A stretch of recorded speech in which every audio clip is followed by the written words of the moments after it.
Hey guys, what up? Um, hmm. So today I played a lot off stream. I'm actually having fun with Diablo, but I played a lot off stream to kind of push my character forward because I felt like if I was sticking to stream, I wouldn't progress as fast as I would have to see how this character would, pan out. So far, I'm honestly impressed. I dropped this ring yesterday, and the moment I did that, I was like, big brain it, and I solved all primary resource issue. So now that we don't need to worry about primary resource, we can just spam one ability pretty much. Just spam it. And that triggers a whole bunch of other shit that we're doing, basically. Right now, we're also leveling up our off mercenaries, ones we don't really care about, just in case we ever decide we need them for anything. Just decided why not, because the others are like level 8, level 7 or something like that. Anyways, there's a legion going on, so I'll just go plop my character right now. We have a torchlight video to react to. They've apparently announced the next season or something. I don't know, we'll see. There's been a lot of changes, so looking forward to seeing what that has in store. And yeah, that's pretty much it. TLDR, we are currently in Torment 1, and I mean, we will see just how well we're beating Torment 1, but odds are we are going to push Pits and try to get to Torment 2 today. Odds are, I don't know if I'm defensively there. I know my res is there, but I also need some more armor, so I probably need at least one more defensive aspect for armor, or I just need to do something for armor, which I haven't yet. We'll see.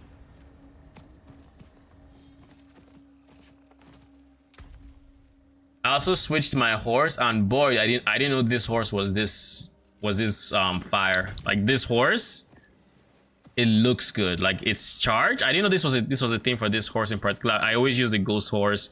I just decided, I got this horse like in one of the battle passes, so I say that, but then I get knocked off my horse before I can even show it because of loading, whatever. But anyways,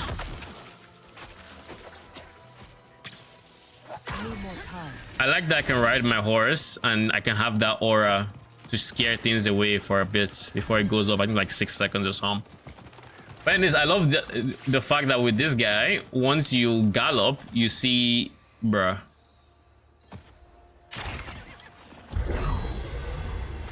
When you gallop, you see the smoke, the effects on it. I kind of like that. Okay, so what we're going to do is I don't know if there's a point in peeking at the video yet, simply because we're going to start the event in the Legion in like 8 minutes. But what we're going to do is we're going to open the video real quick and have it ready on the side for when this is done. Let's just open that real quick. Welcome everyone to this store. Oh yeah, I was supposed to redeem a code for Torchlight, wasn't I? Yes, I was.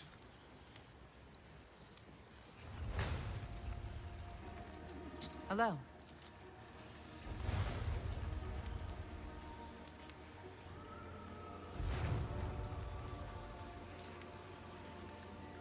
What was that? Oh, that's you. Can I inspect you?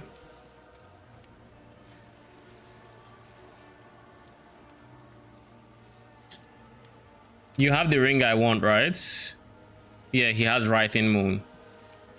I was like, he's just randomly spawning Pestilence farms. He has to have the ring. This is the ring I def want to try.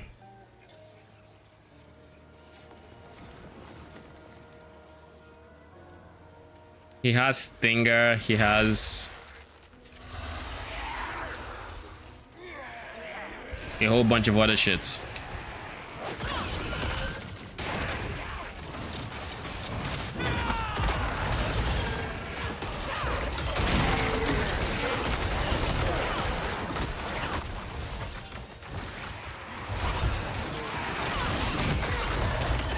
Like the moment I was able to cut out my using a generator for my build, I started having more fun on it. And I find that this has been my general feel for Diablo. It's that I detest the generator spender system so much.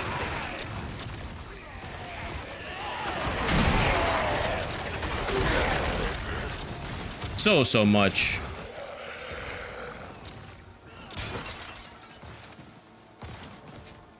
I suspect something will be here.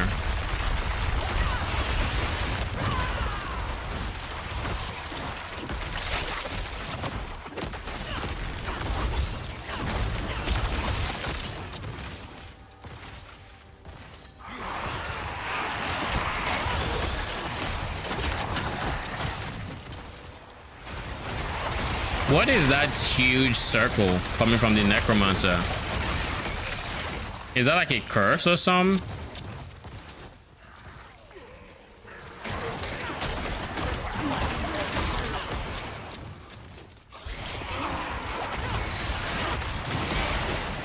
Like, I have no idea what that is.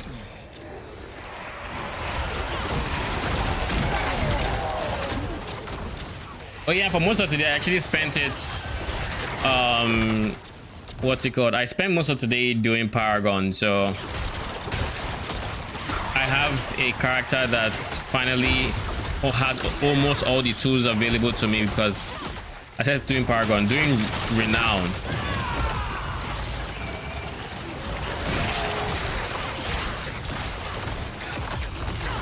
So my Nahantu Renown is almost at 4, which is where you get the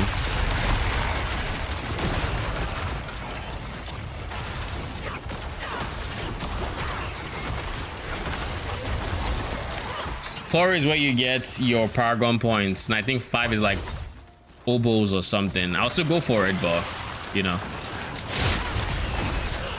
I'll just do it because I'm never doing Renown again, so I might as well have all the rewards in case they ever decide, oh, let's change the reward of Renown or some.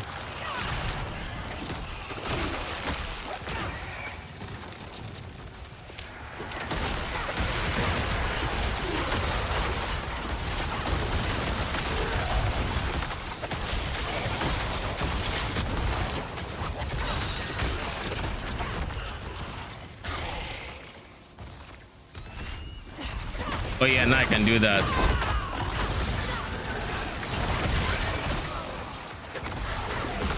And can I just say I love the fact that I can do that.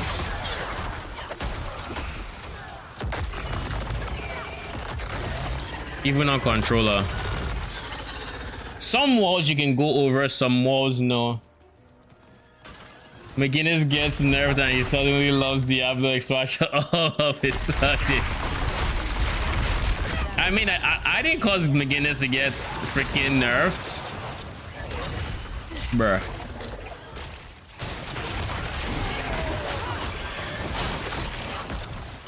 That is of no fault of mine. It's just coincidence, okay? Nothing more. Can I make the other side of this jump? Nope. Nope, I cannot. Bruh, what's happening here?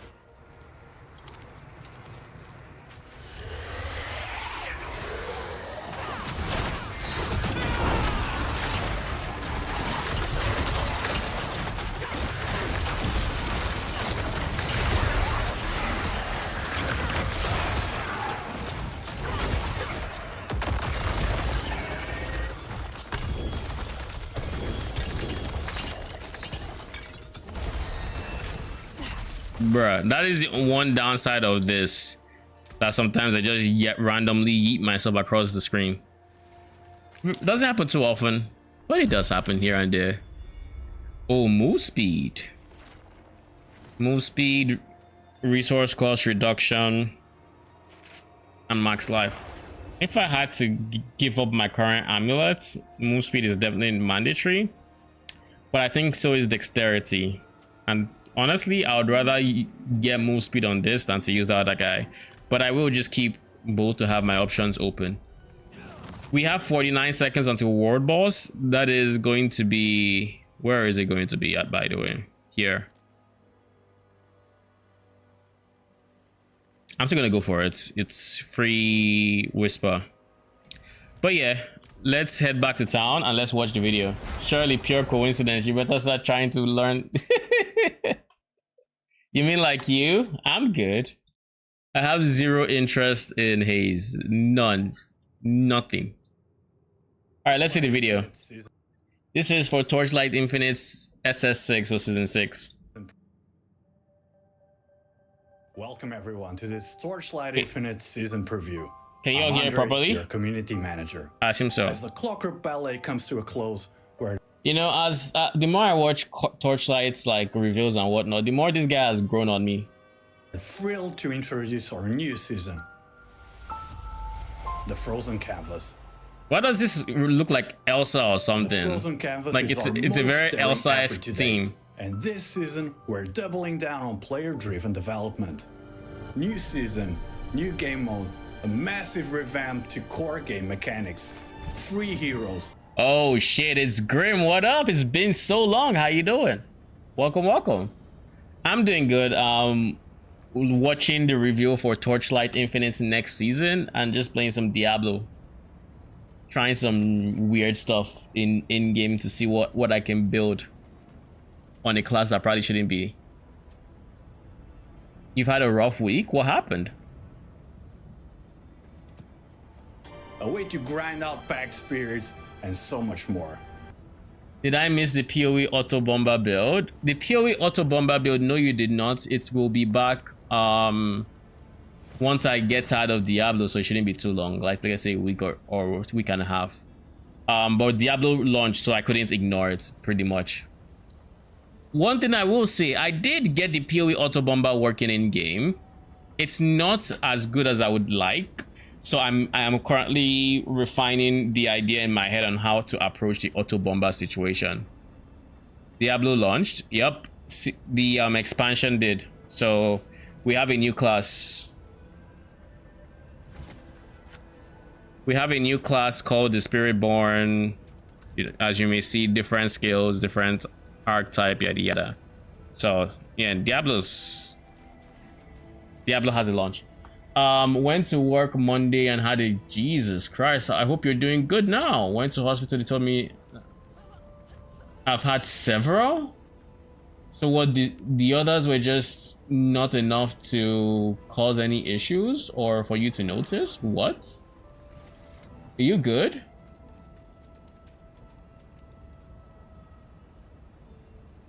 I think the last time you were here, you mentioned going on a holiday or something, right? You were trying to fix up. Was it a farmhouse or something?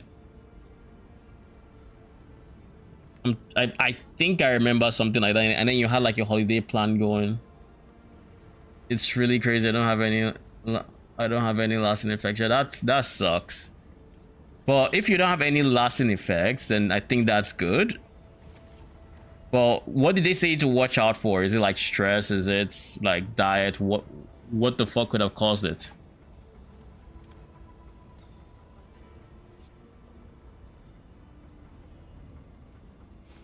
We deeply appreciate your support and understanding, which have got. They don't know. That's yeah, that's definitely a scary part. Yikes. That's never good. French, what up? How you doing? Welcome.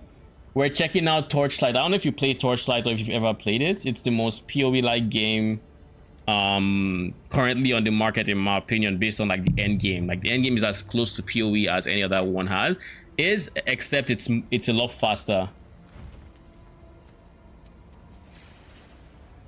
This guy doesn't inspire confidence. You mean the community director, this guy?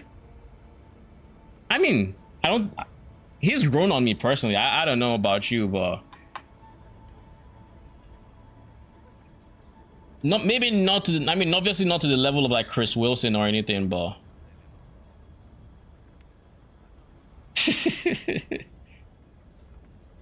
by the way, French, Heliac says hi.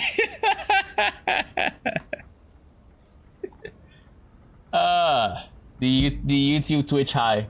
One man can only have one master. Mine is PoE. Are you sure about that? I mean, you can have one master, but switch that master every few months. In my opinion, like, that is the way PoE was designed. That is the way ARPGs are designed, for you to have multiple that just keep passing you around like your ragdoll, pretty much. But yeah, Grim, I'm sorry to hear that. It is that's unfortunate. I hope you're taking it easy though. Taking your time to actually recover, and if you've had several, then maybe, I want to say, try to reduce the stress and everything, but like, you know, easier said than done. At the end of the day, you have to do what you have to do, but you know, take it easier, you know. Time to get my life in order. I was back at work and bruh. You take care of yourself. I mean, not that going back to work is anything bad, but you know, if work is stressing you, then you know, take a step back, breathe, still go back, but you know, do what you have to do to make sure your health comes first. Pretty much what I'm saying. Quit smoking and all kinds of shit. Okay. I mean, that's definitely a good start. 100%.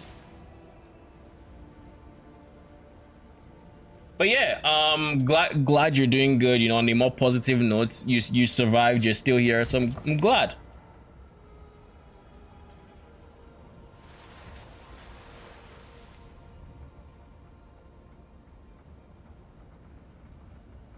No, for my one safety, I have forbidden myself to get into the PO. What do you mean you have forbidden yourself to... So you're not gonna play PoE too? No. French, that is not possible, okay? You can't just say PoE is your master and then not play PoE too. Like, how does that work? 2 plus 2 is not equal to 5, okay? Or 7. So how? Casual, I haven't even started French bashing yet. Shame on you, surrender burger. I will not play. Okay. What is the motivation behind not playing PoE 2? What is the biggest inspiration? Why have you chosen to take this blasphemous stance? Why on earth would you make this decision? And why? And so let us just discuss why it is the wrong decision first and foremost. Then we can talk about, you know, how to fix this issue, which is to get you to play PoE 2. I will stay at PoE 1. I mean, even PoE 1 wants you to play PoE 2. Just saying. PoE 1 is probably like, you know, I think you should go play it. I don't have another life to spend meta gaming for another game. Yeah, but that's the good thing. I mean, as for meta gaming for another game or not, you quit PoE 1 league early, right? You didn't like the FOMO and whatnot, right? So why not just play PoE 2? PoE 1 is not taking that time, you know. It's not. Then spend 2 weeks of vacation every 3 months. I'm not that young anymore. Lol. So basically, are you quitting PoE entirely? Because that's what it kind of sounds like. I don't think you are. You didn't say you were, but well, it sounds like, because I mean, it's PoE 2. What if instead of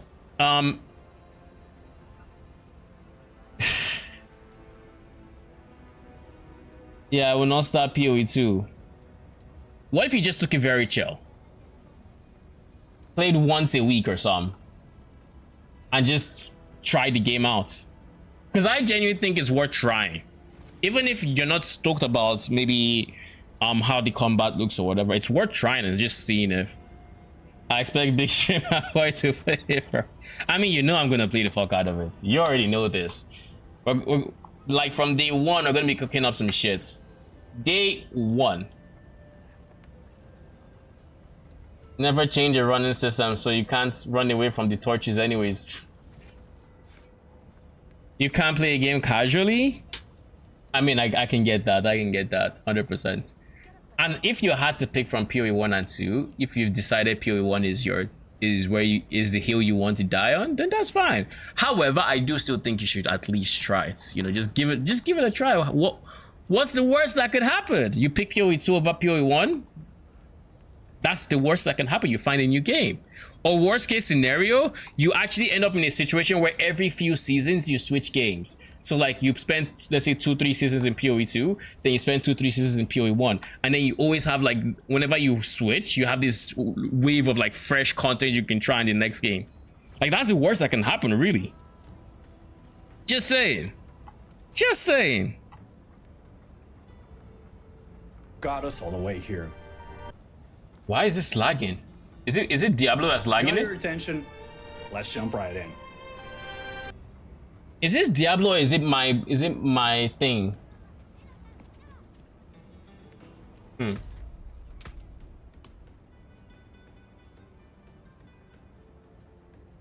Let's go back. Wait here. Got your attention? Let's jump right in. Here. Got your attention? Okay. Let's jump right No, in. it's still laggy. But the audio is synced, so I have to assume it's a video. I think the video is kind of just slightly off sync or something, or there's some stuttering / lag or something. I don't know. Imagine you had a blank frosted canvas. What would you paint on it? Now better yet, if you could design your own map, what would you design? Welcome to the frozen canvas. Meet the Snow Owl, our brand new NPC, who brings the magic of the snowfield to life. In this season, you can collect snow paper fragments from Netherrealm maps. Gather enough fragments and you'll reveal a blank canvas ready for your artistic touch. But a blank canvas needs paint, right? Different colors and types of paint also drop in the Netherrealm. Use these paints to bring your masterpiece to life. Feeling overwhelmed? Don't worry. The Snow Owl has a series of objectives to help you unlock. I feel like I would see this and try playing tic-tac-toe with it. Like, yeah, I'm just looking, do I have a third one? Can I put a third one here or some shit like that? D4 DDoS torchlight content. D4 will not stand for any torchlight content. Unlock different types of paints and understand their power. He'll also help you level Lake of up your Calandra? paints, which Yeah, it does look like the whole building the lake, right? Where you would build your route and you would try to have the longest route going from, I think, the start to the end for like maximum reward and whatnot. But this is not exactly like that from what I can see so far. This more reminds me of something that's already in Torchlight actually, which is Mistville. It already has a board like this. It's less layers and it's of course a very different mechanic. But I'm wondering what the kicker to the paint is. What does any of this even represent? Are these like enemies? Is this like a loot type? That's what I'm guessing is some, I don't know. But y'all gonna talk about it, I'm sure. the Snow Owl Was not a great mechanic. I do not I know I played Lake of Calandra. I played the blast from the past or whatever they called it really briefly that had Lake of Calandra, and that is where all my knowledge of all my very limited knowledge of Lake of Calandra is from. Issue is that mechanic is barely creative, bad to advertise. That single mechanic just gave me copycat vibes. Which mechanic? From Torchlight? The Mistville? Did you play Torchlight? Or are you talking about this one right here? has a series of objectives to help you unlock different types of paints and understand their power. He'll also help you level up your paints, which is essential for unlocking higher. Okay, so this one, I mean, to be fair, we haven't finished it. We've only seen the board and we've not heard what the mechanic is. So I'm going to hold off on thinking if it's a copycat or not to see what it actually is, because Torchlight has a few mechanics that use board-like systems, and we actually don't know if this is anything like Calandra. It's just like this. The interface is just kind of reminiscent of that because of the board interface, but that's about it. And rewards in the frozen canvas. Once your colorful masterpiece is complete, it's time to step into the painting and witness your masterpiece firsthand. By selecting enter, players can enter their own painting. Your masterpiece will come to life as a procedurally generated map. Approach the floating paintballs in the snowfield and watch as colors transform into real enemies and gameplay challenges. Complete these challenges. So now it looks more like League of Kalandra. And the owl will reward you with eggs filled with rich rewards. The higher the paint level, the tougher the battles, and the more bountiful the rewards. When you upgrade paints to level 6 and 7, red and rainbow respectively, you can obtain a new exclusive support skill from the corresponding rainbow egg. We'll talk more about these new exclusive skills in just a little bit. Excited to pick up your brushes and paint a new world? To bring your painting skills to the next level, you'll need to practice your artistry. Hunters can acquire color snow in the frozen canvas maps. Consuming color snow improves your snow painting artistry, helping you paint more skillfully. As your artistry level increases, you'll accelerate snow paper and paint drops, unlock more brush strokes, richer colors.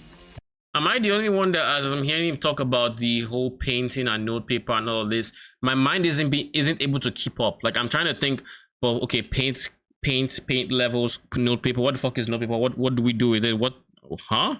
Like, my brain isn't keeping up to what he's saying, just because I think he's talking from the perspective of he knows, you know, what they do, but I have no idea what, like, what the fuck is notepaper supposed to do? I don't know what any of the individual things you put on the board are, right? New exclusive FOMO skills. Haven't played the game yet, never before.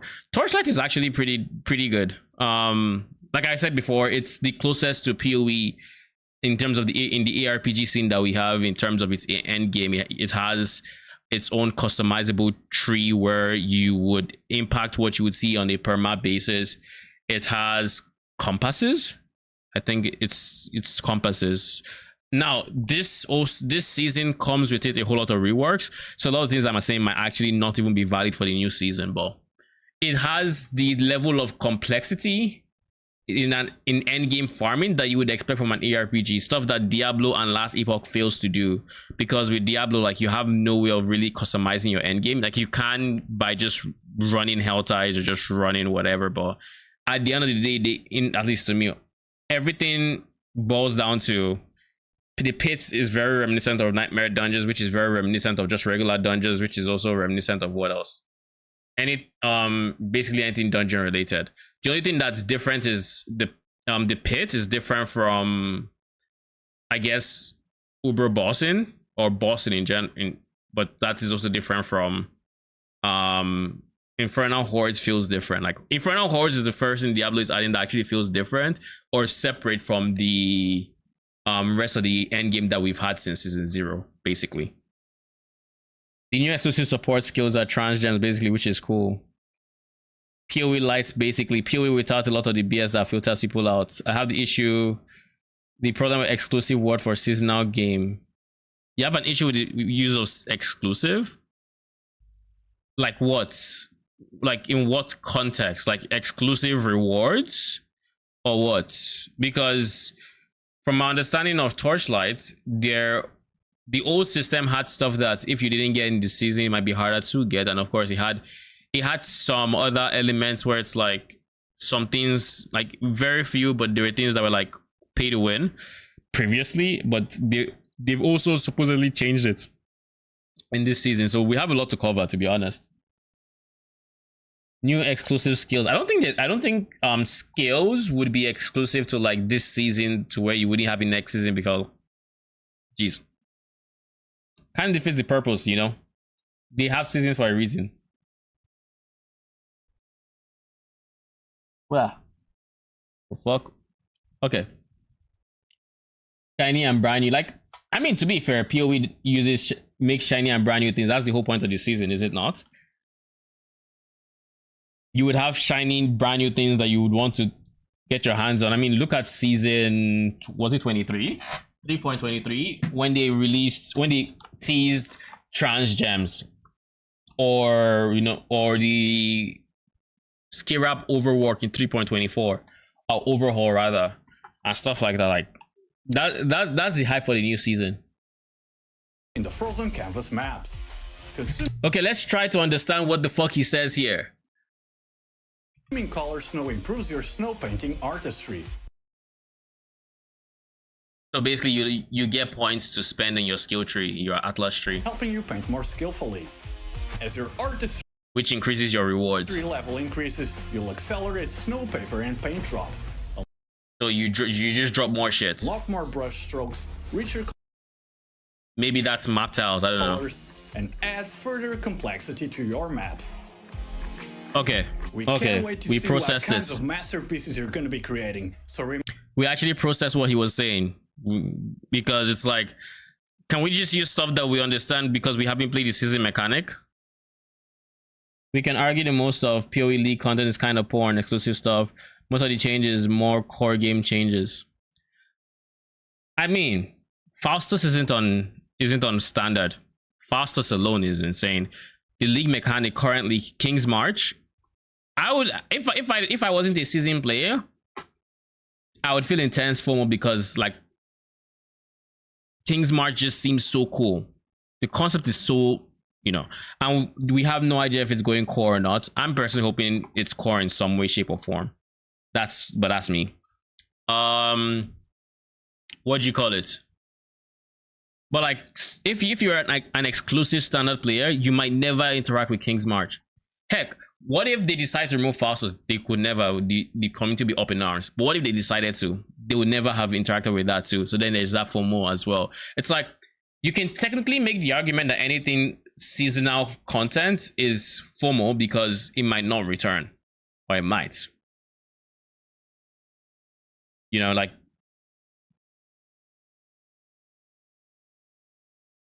why is this not updating? Yeah, but you want nothing more in King's March than you can access in standard except the weapon enchant. I mean, the weapon enchant is big. That alone is huge. King's March, what else can you get? You have access to, well, let's just put things that are not in standard. Unique items that came with it. The, like you said, enchants, which are sometimes build defining, like literally my current idea for my auto bomber is might actually use one of the enchants that is less, might actually use one of those enchants pretty much, and that would then become build defining for that. You have scored weapons that mouse better. Yeah, but the thing is, remember this very simple thing about standard. Anything in standard are the stuff that GG let be standard. There's a lot of things through the years that never made it to standard. Heck, Hinekara's lock was originally not going to standard. It was originally going to be void. No, it was originally not going to be part of base game. Rather, it was that's why Jenebu was hoarding it and whatnot to sell it to standard players at insane prices once the league ended and everything. And then they made it, they made it core, so it would actually drop in standard and whatnot. So like there's lots of things through the years that there's a lot of things through the years that never made it to standard. To be fair, the only exclusive enchant is the Val one. What do you mean exclusive? Because if I'm looking at enchants, weapon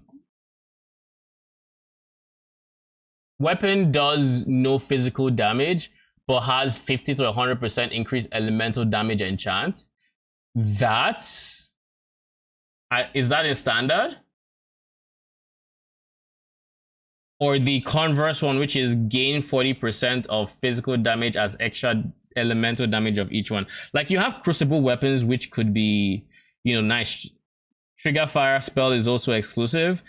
You have some very interesting ones that are there. Not to mention the shield, i.e. Svalin, is the only way for non-gladiators currently in standard or anywhere else to, well, not in standard, but it's one of the easiest ways to hit 90% block chance.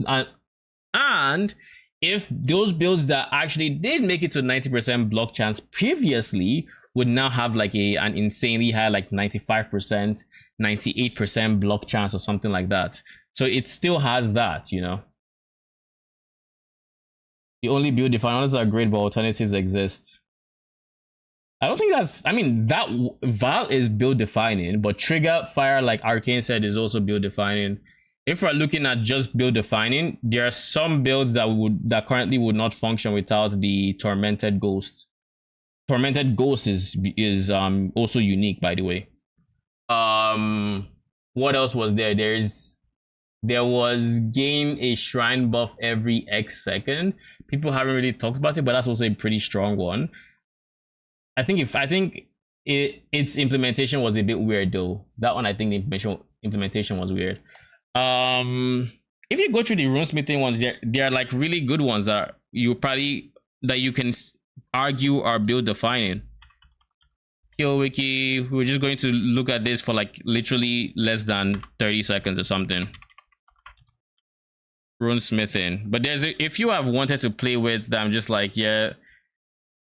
I mean, this guy probably has a form in a crucible tree, so not that, but that is also really nice to have. This can be depend on how you look at it, you know.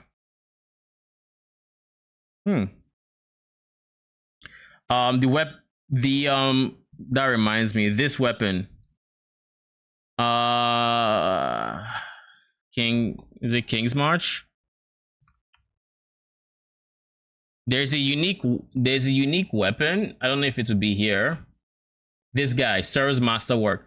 This weapon is also another exclusive to the season, where if you do not play the season and get the weapon with the enchants you want, because this I think can have like what, 3 enchants.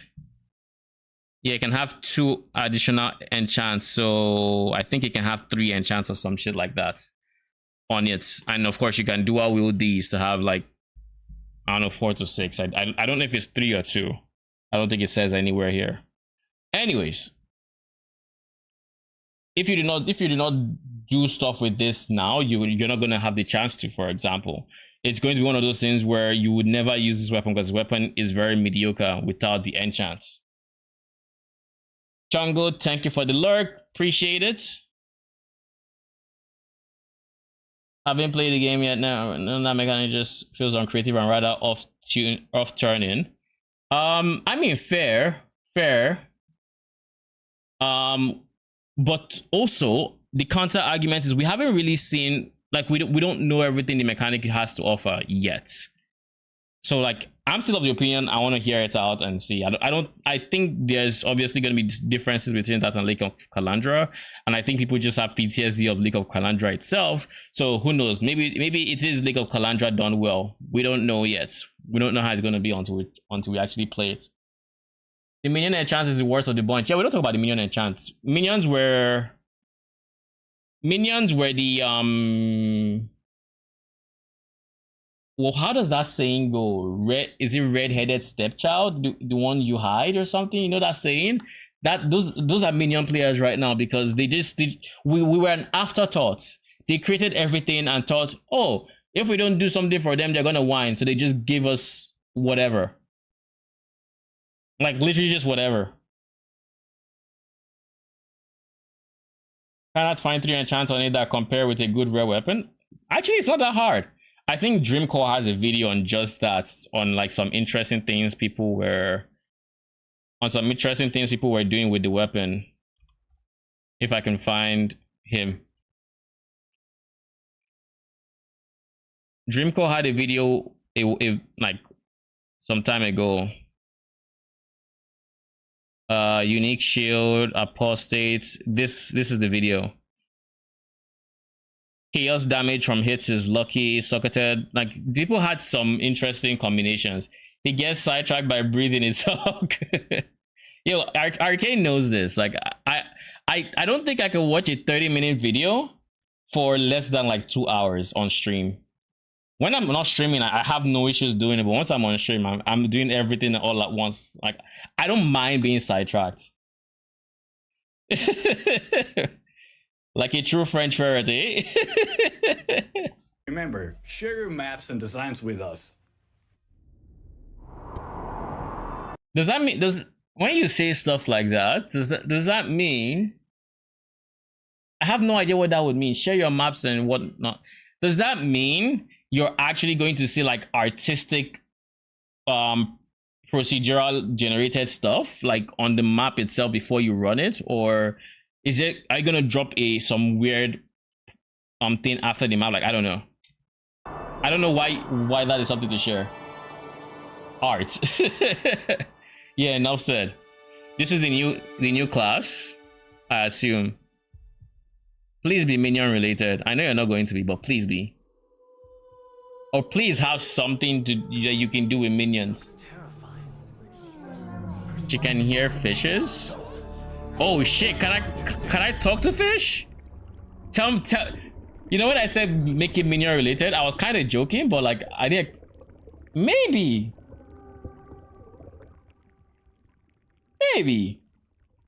By putting tile in the grid. I mean, art is art.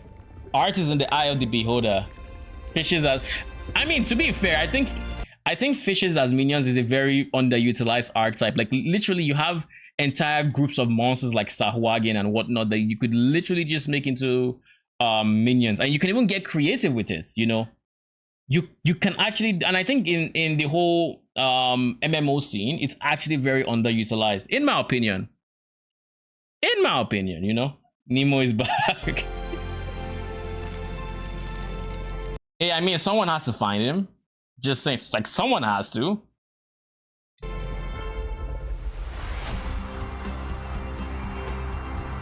What is this? Please don't make this thing a pop star situation. Because how do you wake up from like a coma or something, and then the first thing you do is you see thousands of people, and then you start performing? Like, I don't understand it.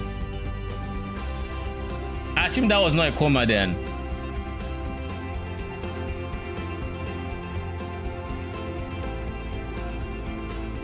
Oh, so a mermaid. Oh look, Moto and the others. Notice how the people they showed here, they showed two characters that have minions.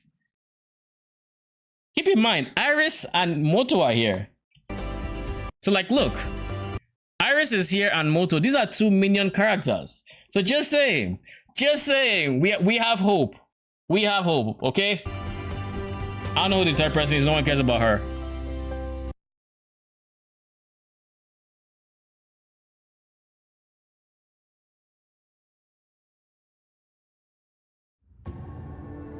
This new season brings Selena, looking for undead Nemo.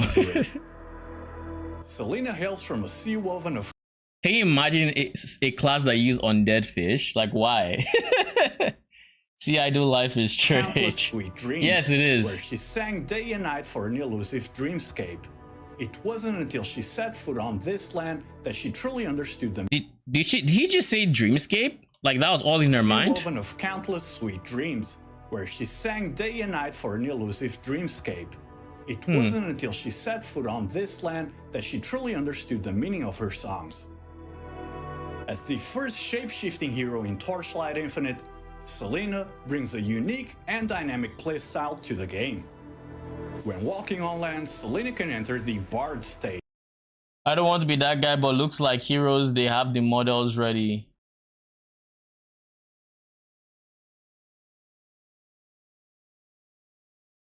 What do you mean? I don't want to be that guy, but looks like heroes, they have the models ready. 99.99% of games can't implement minions properly. Most of the devs suck ass when minions. I mean, I think also we have to just understand that minions, by their very nature, are hard to balance. If we're going from a purely everything should be balanced point of view, when you go from having just the you who is doing damage and having those numbers to having multiple things that could potentially carry those numbers for you, just having numbers to it adds an extra, what's the word I'm looking for here? It adds an extra like layer of complexity to it that it's hard to keep balance, right? Now, keep in mind, I'm not talking about Blizzard because like Blizzard, they fucked up AI for a while. Like they're not even who I have in mind. I'm thinking more for PoE. The minions are hard to keep balance, but at the same time, my problem with PoE is that I think they just, for some reason, they have it out for minions. I think, like, the way I see it at least, they intentionally keep minions weak. It's not a case of it's Blizzard is a multi-dollar. I mean, they are though. It's like, my thing with PoE is like, it feels like minions in PoE are intentionally kept weak. Like they can't even fathom a universe where minions are meta or, you know, insanely strong. Like it's been a long time since that, right? And every single time they have like power creep for minions, quote unquote, it just feels like meh. Like Affliction is the best example. With Affliction, they introduced corpses that you could make into minions. This was like the easiest. Oh, let's create this minion. Let's give it these numbers. It is going to do this amount of damage and it's going to be very strong. And that should be fun. That's the easiest way because it's so controlled because they literally handed us the corpses. It wasn't a case of T17s where they wanted to make mobs and then we could spectate those mobs. No, they handmade these corpses and they said, you know, this is what we can do. And then look at the corpses. Like look at the minions. None of them were really able to like solo carry a build. Hydra was squishy AF. It was just meh in Affliction. Perfect Judgmental Spirit had weak damage even though she had like mortars. Druidic Alchemist was probably the best, but that's just because chaos and poison in general for minions is, you know, insane. Who else is there? What else was there that was even of note? Everything else was just support, really. You had your Sanguine Mancers, but Sanguine Mancers were fucking meh. Like they were mid AF. They were like the definition of mid. Yeah, like that was the best. Like that was the situation where you could have easily created one, just a single corpse or maybe two that would actually be good as pure specters, but they didn't. Like just good DPS, they didn't. They give us Hydra. If they even give Hydra an auto attack, you know, GG. Just give Hydra an auto attack, but they didn't even do that. I'm still waiting for Deconic to make an insane chaser command build. I already have one, you just don't think it's high enough DPS for you. Zoomaster Spectres are only support because they aren't worth it. In Zoomaster Spectres are support because they aren't worth it. It depends. Some Spectres are, but it's not worth what you would trade off because the biggest thing with Zoomaster, and I think I've said this before, but Zoomaster's biggest strength is numbers. It throws minion numbers at you. So like by having 50, 60 minions being thrown at the enemies, a simple Ghastly Eye Joe that gives you 30 flat cold damage to minions gets passed down to all of them. So that 130, you know, with just 10 minions, that is effectively like 300 flat damage being added to what is going to the enemy. And then across 60, you know, it just keeps multiplying this way. And that's just one Ghastly Eye Joe with one mod.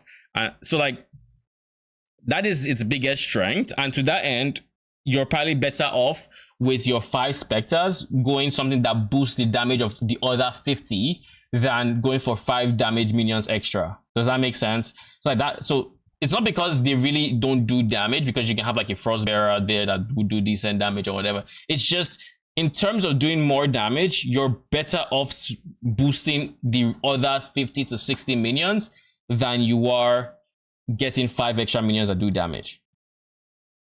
Basically.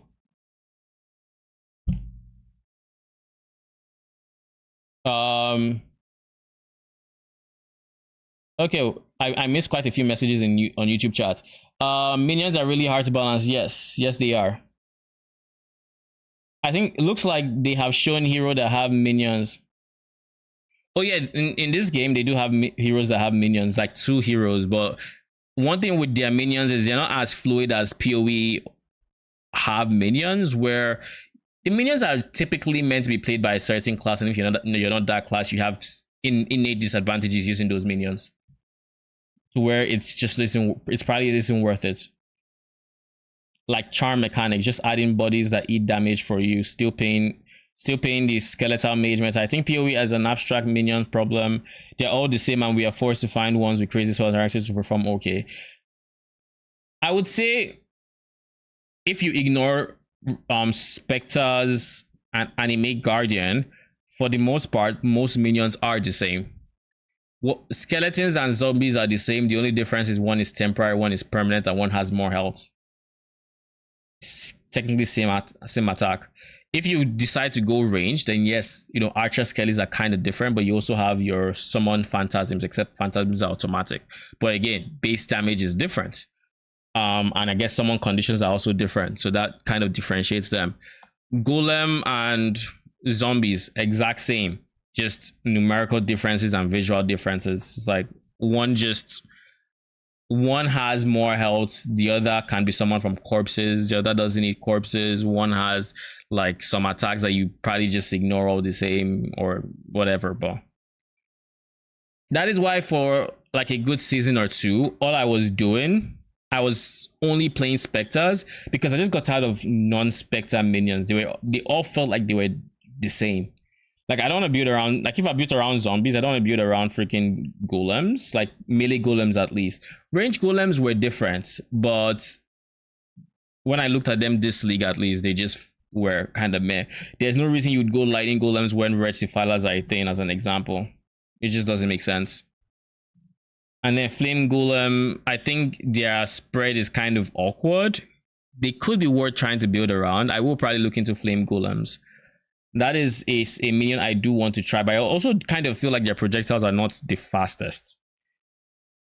Like, I feel like they don't have the fastest projectiles.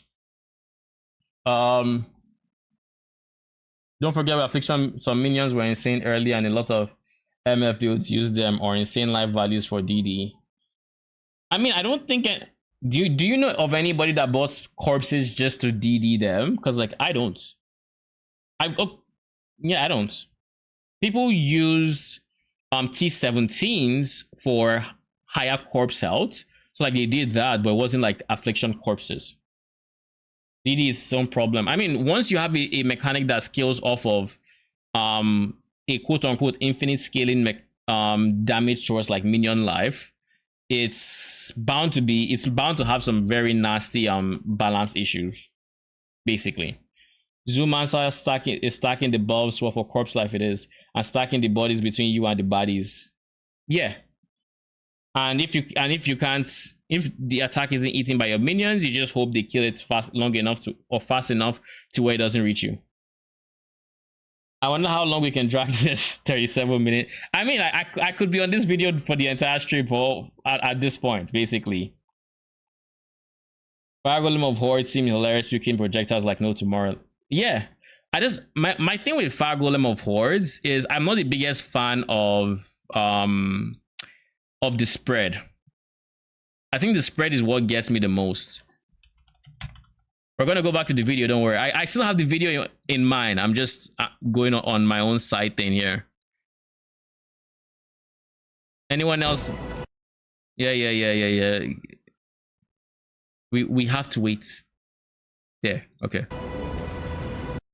So like this. My problem is, well, I don't know how far you can take the damage, but they could be good because of the mortars. But the problem with this is the spread is kind of weird. Like, unlike Frostbearers, they don't necessarily land all together. Some land a bit slightly further, some land slightly before.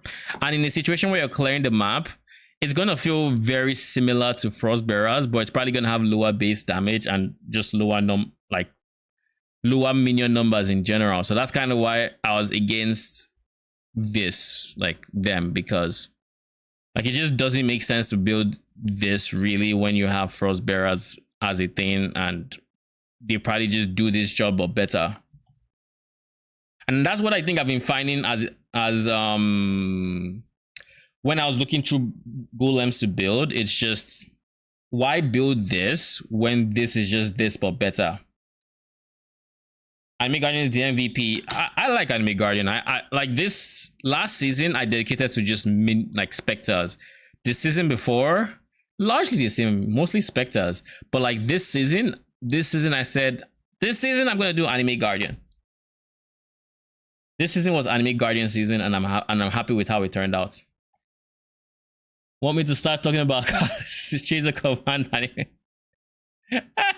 Softly singing in the form of a siren. Okay, let's see what this class has to offer. We're getting too sidetracked now. A unique and dynamic playstyle to the game. When walking on land, Selena can enter the Bard state, softly singing in the form of a siren. In this state, most of her skills transform into channeled abilities known as Bard Song. When fully channeled, a beautiful foam wraps around the corresponding skill and floats forward. Additionally, the foam contains the mysterious power of her voice, able to summon tide along her moving path. There's something weird about this movement, Arcane. Are you seeing it? This looks like WASD movement. Because they're targeting and aiming somewhere else. It's the mysterious power like, of look, her voice. If you watch the movement, able to summon tide along her moving path, allowing her Bard to move Song fluidly, ignoring enemy collisions. But that's not all. Selena can also transform her fishtail into a pair of legs, entering the allowed song state. These are In this legs. state, she trades higher damage for lower movement speed and reduced attack and cast speed. Oh yeah, she is. Is she Eager to try walking? out Selena? I didn't see legs there. Didn't she trade her fish legs? Transform her fishtail into a pair of legs, entering the allowed song state. Okay, so I think here In this state, they will she enter the trades higher states. damage for lower movement There is no speed tail and yet, reduced and then the attack tail and comes cast back. speed. Yeah, that's what happened. Eager to try out Selena? Well, she has one final secret weapon. In the Bard state, Selena can transform all her channel spells, including stationary ones, into moving ones. What's more, she can change direction at will during movement, swimming flexibly to the designated location while locking onto enemies along the way.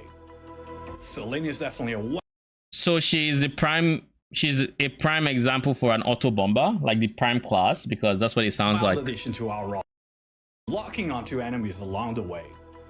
Selena is definitely a wild addition to our roster, and we can't wait to see what kind of builds you Lex guys are song gonna come up with. AoE music. A mermaid is just fish sticks on Next, two human legs. skills. The Frozen Canvas brings a milestone update for the skill system. One that Lol. will revolutionize your gameplay experience.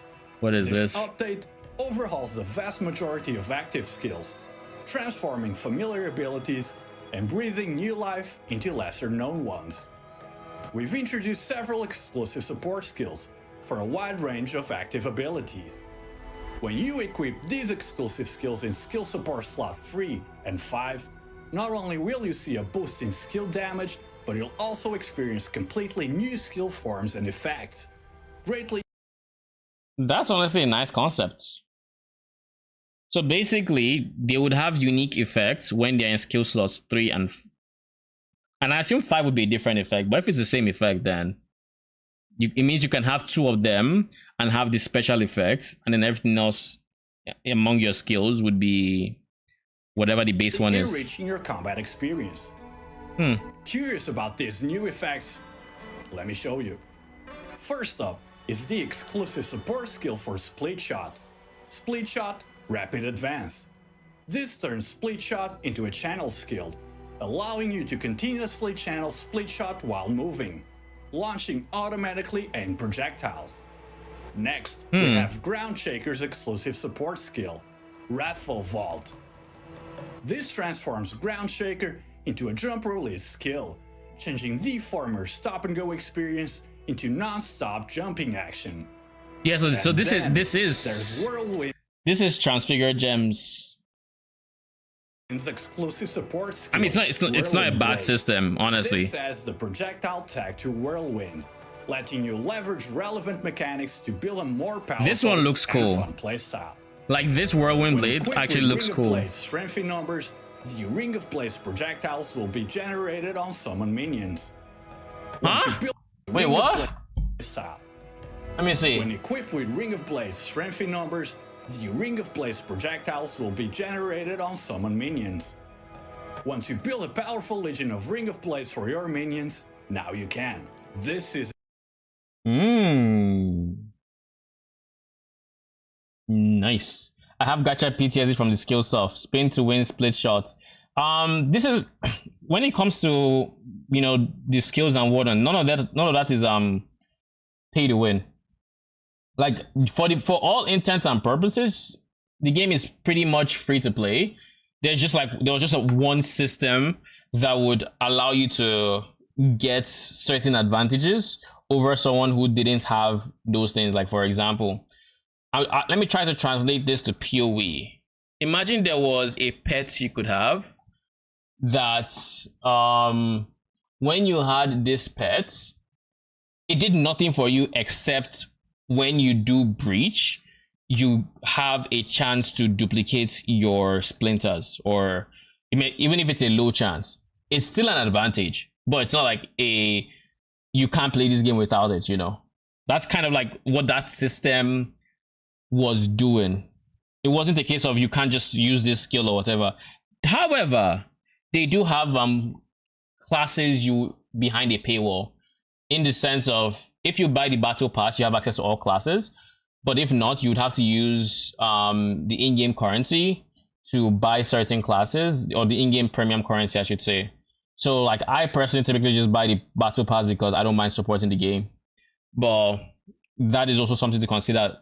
However, one thing to note is, whilst playing the season, you would typically amass enough of said premium currency, as long as like you actually play, like you complete all the things you need to complete. You should get enough currency to buy one hero for the next season, something like that, if I remember correctly. Now you can't get the current season's new hero that way. You would have to wait until like next season to play that previous season's hero if you want to use that currency to buy it. So that's also something to keep in mind. and we're But, like, planning to roll. Those are like the pay to win aspects, I would say, behind it. And of course there were still some free to play classes, and in my opinion, I don't think the classes that are free to play are weaker or in any way, shape, or form worse than the pay to play ones. It's just those pay to play ones came out later, and they were as a part of seasons and whatnot, stuff like that. Roll out over 100 brand new exclusive support skills. That's right, over 100. So Nice. if you want all the details, please stay tuned for the final patch. That actually brings a whole lot of customizations to the builds I already played last season, the minion builds. Because while minions are in the game, they are kind of limited. But I am looking forward to seeing how I can customize the builds I already have to make them feel different. Always open to that. Patch notes. Now, unlike other support skills, So just Ring of exclusive Ice support support skills can be skills. obtained directly or leveled up through XP from battles. Instead, you'll need to use precious materials called Inspiration Essence. And this is from the League upgrade mechanic. using the same name skill. You can acquire exclusive support skills and Inspiration Essence through the Frozen Canvas gameplay. Nice, that makes allowing sense. you to build more powerful, diverse, and creative new builds. Ring of Blade Spark, lol. I mean, if you could have every spark have its own Ring of Blade, that'd be insane. Like you're in a PoE setting. Like the Transfog over 100, only 10 worth more than 5C. I mean, that was the trans system, wasn't it? I want to assume there will be more, but at the same time, I also know like they have mechanics like Missville, and when it came to Missville, they were only like, let's say they were 30, 40. This is just me throwing out a random number, by the way. It's not actually how many support gems they were, but let's say they were like 30 you could get. Only like 5 or something had value, or had actual value. The rest, But I think those 5 would drop often enough to where you would actually make profit from the mechanic. Next up, core gameplay changes. Last season we made massive changes to our crafting system, which opened up the doors to, a lot of really creative builds and soaring build strength. However, many of you reported that ongoing seasons of development were leading to an overly complex and convoluted gameplay experience, while at the same time asking for more direct and perceptible gameplay. At the same time, many players were You know, it's funny because what he's saying is true about what players would typically ask for, but you can hear just how contradictory it sounds. Like, oh, it's becoming very convoluted, very complex, but we want more of it, but it should be simpler, and we should iron out everything now so everything is simpler, but we need more of it. Okay, cool. I'm happy we had this talk. hitting a wall too early and perceptible gameplay. At the same time, many players were hitting a wall too early in the season, feeling like there's nothing to do once you reach a certain point. The So they're lack slowing of down the in-game game? content made the experience feel more short-lived than we hoped for.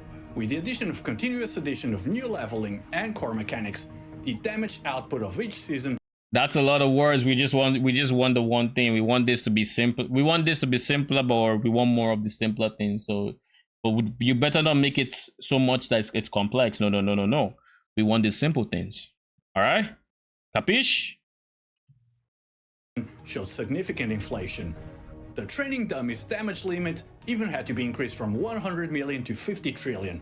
It kind of almost felt like power creep in some cheesy anime. We believe this power creep and stat inflation also diminishes the player's sense of achievement. We've taken your feedback seriously and reflected on these issues. We need goals that require a reasonable amount of effort while still being fair and easily perceptible. A satisfying growth journey and rich endgame challenges to keep things exciting. Okay. So, what have we actually done? We've addressed these issues in two ways. One, by overhauling the core leveling mechanics. Torchlight, we want you to play more, and we'll reduce the damage by. I don't think they will reduce it by so much that it's like it's. I don't see a universe where Torchlight becomes as slow as PoE as an example. But I also don't think like PoE being as slow as it is a problem in and of itself. I think these are both two different games, and I honestly appreciate Torchlight for being as quick as it was in terms of moving in like upgrades, because it allowed me to play around with different build ideas sooner than I would have if it was, say, PoE, because I'd have had to spend much longer grinding the same amount of resources. And two, by offering better in-game content and better in-game incentives. First, we'll go over the adjustments to the game's core mechanics, focusing on attribute balancing, a crafting rework, and a rework to the hero trade system. Let's talk about attribute rework and a rework to the hero trade system. So a lot of reworks. All right. Attribute balancing. After reviewing data from our previous seasons, attributes were very strong. Hero builds that broke the game beyond reason. They were very strong. Player feedback, we made some significant changes. Attributes were ridiculously strong. Availability of various attributes. Rare attributes like aura, curse, and empowerment effects had their availability reduced across the board. Attributes. I had empowerment. Why attack Iris specifically? Isn't empowerment Iris? Come on. It's affecting gameplay or. So when he says attributes, he actually means affixes. Because in my head, I thought attributes, so I was thinking strength, dex, and int. Control mechanics such as movement speed and skill range are also now rarer. Correspondingly, we. Not the movement. Why would you do this to our movement speed? I felt like I was, bruh. If there's one stat you shouldn't hit in a game, it's movement speed. Maybe it's just me. I like movement speed, but I also know that in the builds I make, I don't make them to be the fastest either. I typically try to find a balance of movement speed and on like efficiency, and I typically lean more towards efficiency. So if you reduce the amount of movement speed that's available, then my effective movement speed when I actually make that balance and trade-off is probably going to be worse, and I don't like that. Because there's something I notice when I play PoE, and that is the slower my character moves, the less fun I am actively having with that character.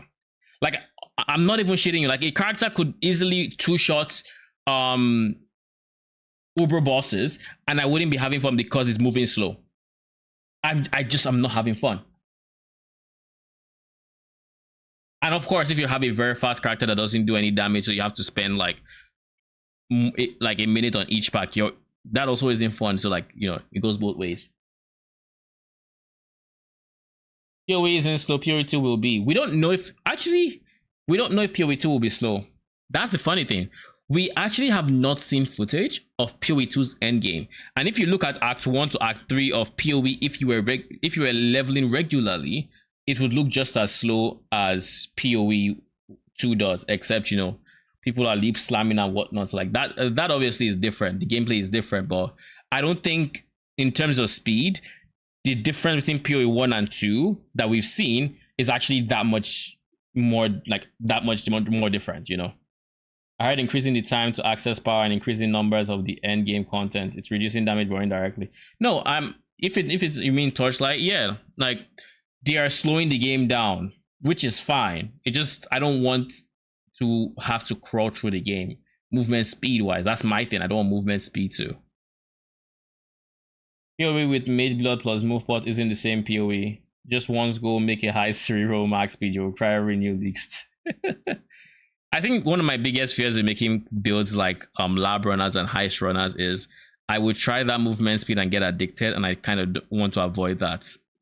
Plus, I also think they look like they are hard to control, and that also kind of turns me off. We increased the basic movement speed and skill range to balance the overall game experience. These rarer attributes should now be more precious, ensuring their value and making the whole process of building a hero feel more gratifying and meaningful. We also balanced the strengths of different mechanisms, such as removing the snapshot mechanism, adjusting attribute conversion damage, and reworking the shock mechanism. These changes aim to reduce certain gaps between overpowered builds and the rest, allowing different equipment affixes to provide a better leveling experience. Of course, these adjustments involve many details, which you can of course check out in the full patch notes, and hopefully this time around the translation is going to be a little bit better. Next, let's discuss changes to the... I mean, no one likes to be nerfed, so I don't know how I feel. I'm not overly like ecstatic about hearing that, but I also think, yeah, I don't mind the fact that that those stats or those changes were made. I'll just have to see how I felt. Sorry, I had to go AFK real quick. Calling PoE a proper free-to-play game is kind of misleading, not gonna lie. I mean, yeah, PoE does have like, I know people say it's pay for convenience, but the reality is it's actually not pay for convenience. One thing I noticed when I had to play PoE on my console, if you don't know, PoE PC and console don't actually share. They are like on different servers, whatnot, so they don't share anything. So one thing I noticed like very quick is with console at least is, do you like, you don't start off with any premium stash tabs. So if you go the full free to play route, you cannot sell an item in PoE. You actually cannot sell an item unless you do some weird, I think, forum stuff, or even then I think it still needs to be on a premium stash tab. Or without spending any money, you can't do any selling. You can buy, but you can't sell, which is I don't know, anybody that's played trade knows how important selling is. By design, PoE 2, they have announced more long boss fights. Yeah, they announced that, but remember, it's PoE. Like, the reality of the situation is, in the end game, once you have a fully decked out character, Ben is still going to probably 3-shot an enemy boss. It's just that boss on average will take longer than a similarly I guess similar strength boss in PoE 1 with a similar strength character. If you were to just take like the same exact like snapshot of power across both games, which is not possible, but that's like, I don't think it's going to be so much that it's like, oh my god, every single map I'm spending 3 minutes on the boss. Like, no, I think you're actually going to have the damage where that boss fight would be reduced to like 20 seconds. I don't think you're going to one-shot the boss, or maybe you will even. Like, we don't, the thing is, we don't know. And looking at it objectively, there's nothing that has been shown so far that says, yes, we know for a fact that this is going to be how slow it is. Does that make sense? Yeah, PoE free to play is a painful experience. Yeah, I don't know how you would do it. Like I can't even imagine not having my currency tab or not having my divination tab or not having. Like, I feel like if I didn't have my divination card tab, I would just ignore. Like, unless it was a very expensive div card, I just wouldn't interact with it. So like without currency, without maps, without these two, I don't know how I would function. Yo, map tab is so goated. It's insane. It is insane how good the map tab is. I was told PoE is a free to play. Also, that's advantage to try. PoE being free to play. The only the good thing about PoE though is that you spend the money and you don't have to think about it anymore. That is what I really like about PoE, and the fact that our stash tabs are going to be available in PoE 2 from day one is kind of nice. Like if you play the early access, it is gonna be there. You're gonna have all your stash tabs right from the minute one you're in the game, you know. So, and of course, all the purchases go back and forth between PoE 1 and 2. So that's just insane, in my opinion, at least. The crafting system. In past seasons, we experimented with various systems, each with its pros and cons, providing us with valuable insights into player behavior and preferences. This season, we analyzed crafting data and combined it with community feedback to make significant adjustments. We hope to address accumulated issues from multiple seasons. Just hoarding cards is not possible without the good stash. On the other hand, once you're a PoE junkie, you only get to buy your tab once. Exactly, and the price per hours is really great. I agree. I think PoE is really good economically for like your price per time. Like I have spent money on cosmetics because of how great the game is without having to spend money. Because one thing I've noticed in my over the past few years is the more a game pushes you to spend money, the less I'm inclined to spend money. I remember playing a few mobile games over the past I think like week or two, and I don't know why I just felt like playing some mobile games, but the more the game tried to get me to spend money, and it's not like serious games, just like all these AFK games, just idle games, just stuff to pass time while you're waiting for something or whatever. The more the game pushed me to spend money to, I guess, speed up how to get more of those maybe coins or whatever faster, or to double whatever. The more I push for that, the more it just looked ew to me, and then I stopped, of course. But conversely, the ones that give you completely free, you don't have to watch ads if you don't want to. You get these benefits, but you don't have to. The game is good without the watching ads, but if you want to watch ads, you get these benefits. Like those games, I was more inclined to spend time playing, because I felt like, I'm not just, what's what I'm looking for here? A source of money, a cash cow. I'm not just a cash cow. And by being a cash cow, I don't mean actually spending money, but watching ads and whatnot, To make significant adjustments. We hope to address accumulated issues from multiple seasons. Yeah, let's see what these craft changes are. Future seasons. As one of Torchlight's core mechanics, the crafting system should be clear. Don't worry, PoE 2 will find something convenient to monetize. I don't doubt it. I mean, PoE has to make their money somehow. The game has to go on. And as someone who bought a lot of their supporter packs this year, I'm sure that I will also buy supporter packs next year, because that's how good PoE is. And I'm it's the one game I think for me that I'm able to dedicate as much time as I have and feel as rewarded as I do. And I don't mind supporting that. Even if it's, no matter how much I think I've spent, it's still worth it if you want to be economical from a money per hour point of view, because I have thousands of hours in PoE at this point. Thousands. Easy to understand. It should also serve as a benchmark for everyone, motivating players at every stage of their journey. At the same time, we want equipment and builds to require trade-offs and careful deliberation, not just being a simple ladder of collect the strongest item. When a legendary item drops, Hunters should feel its uniqueness, not just see it as a direct upgrade, regardless of what they currently have on. After careful consideration, we have decided to cancel legendary crafting, The dreaded community make feedback. significant adjustments to non-legendary crafting. We reconstructed the affix structure, removed prototype crafting, and adjusted targeting processing, making the crafting process more stable and allowing hunters to customize their ideal equipment step by step. Now here's a detailed look at these changes. We reconstructed the affix structure of non-legendary equipment. Each piece consists of base attributes, base affixes, and random affixes. Base attributes. These are the only attributes bound to the equipment base, determining its base strength. The base attributes of the same equipment position are of the same type, differing only in numerical strength. Base affixes. These are randomly generated when the equipment drops and cannot be modified by crafting. Only They cannot be modified? Can they be at least leveled up? equipment with an item level of 100, aka priceless equipment, can have base affixes with a maximum of 2. Base affixes play a decisive role in determining the value of equipment-based materials.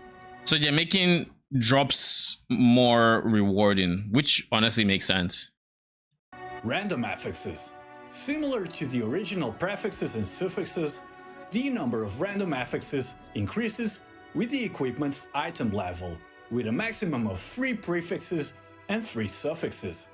We have also streamlined the random affix library, removed difficult to understand affixes, and divided the new random affix library into 3 levels: entry level, advanced, and ultimate.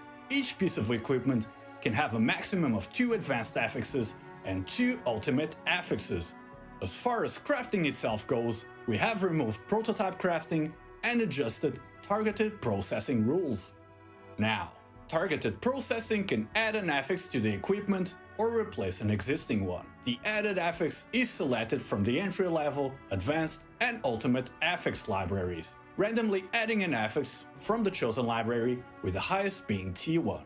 The higher the selected I am so confused. Wait, what? the entry level, advanced, and ultimate affix libraries, randomly adding So if you pick, let's say, basic affix, it can just give you fire res, lightning res, erosion res, like anything in there are random. And I think you can recraft it. an affix from the chosen library, with the highest being T1. The higher the selected affix library, chosen library, with the highest being Okay, but you can still choose if you want to take it or not, and you can repeat it. Okay. That's T1. not as bad as I thought. The higher the selected affix library level, the more crafting materials required. Also, only priceless equipment can craft ultimate affixes.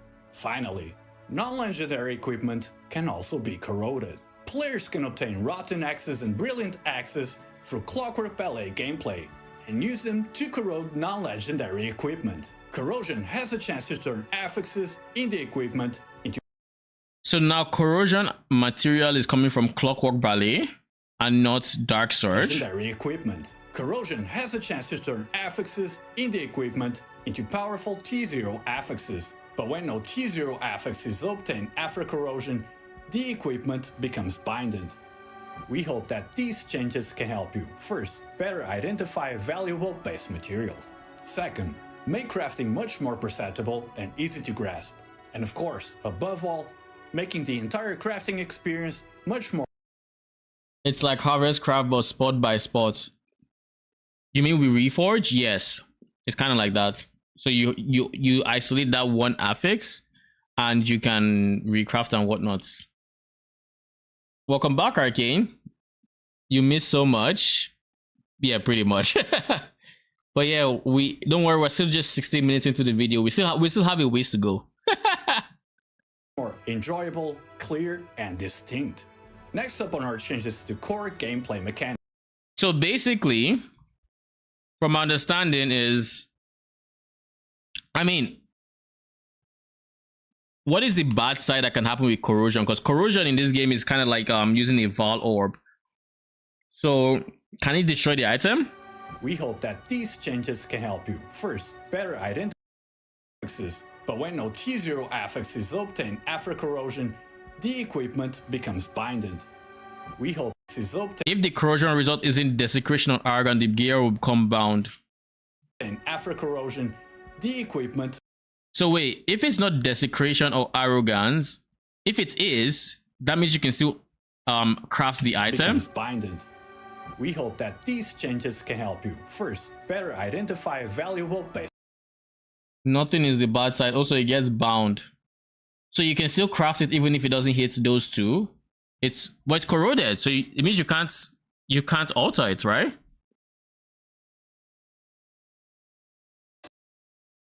Oh, but you can't break it, you can't destroy it. Okay. Materials. I think that's what you mean, right? Make crafting much more perceptible and easy to grasp. And of course, above all, making the entire crafting experience much more enjoyable, clear, and distinct. Next up on our changes to core gameplay mechanics, hero trait.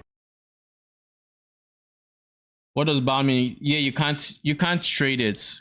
But I also think just by corroding it, you can't modify it regardless of what it picks.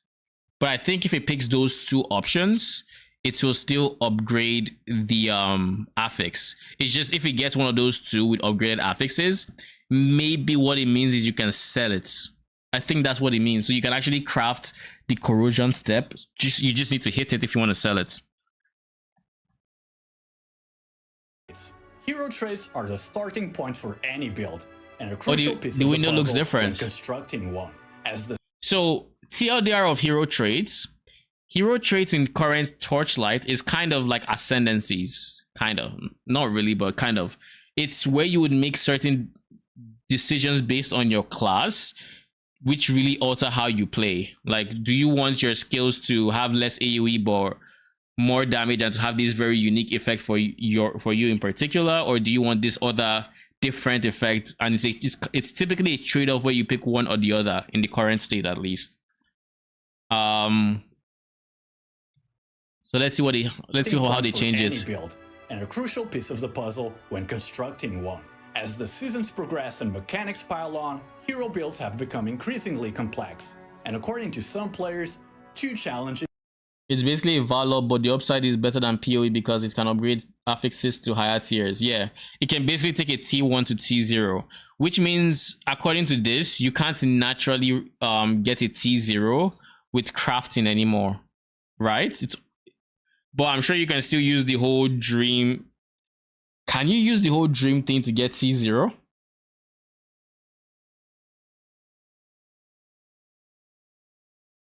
So to be reductive, crafting is roll first, but you have to find good T1 fixed affixes now.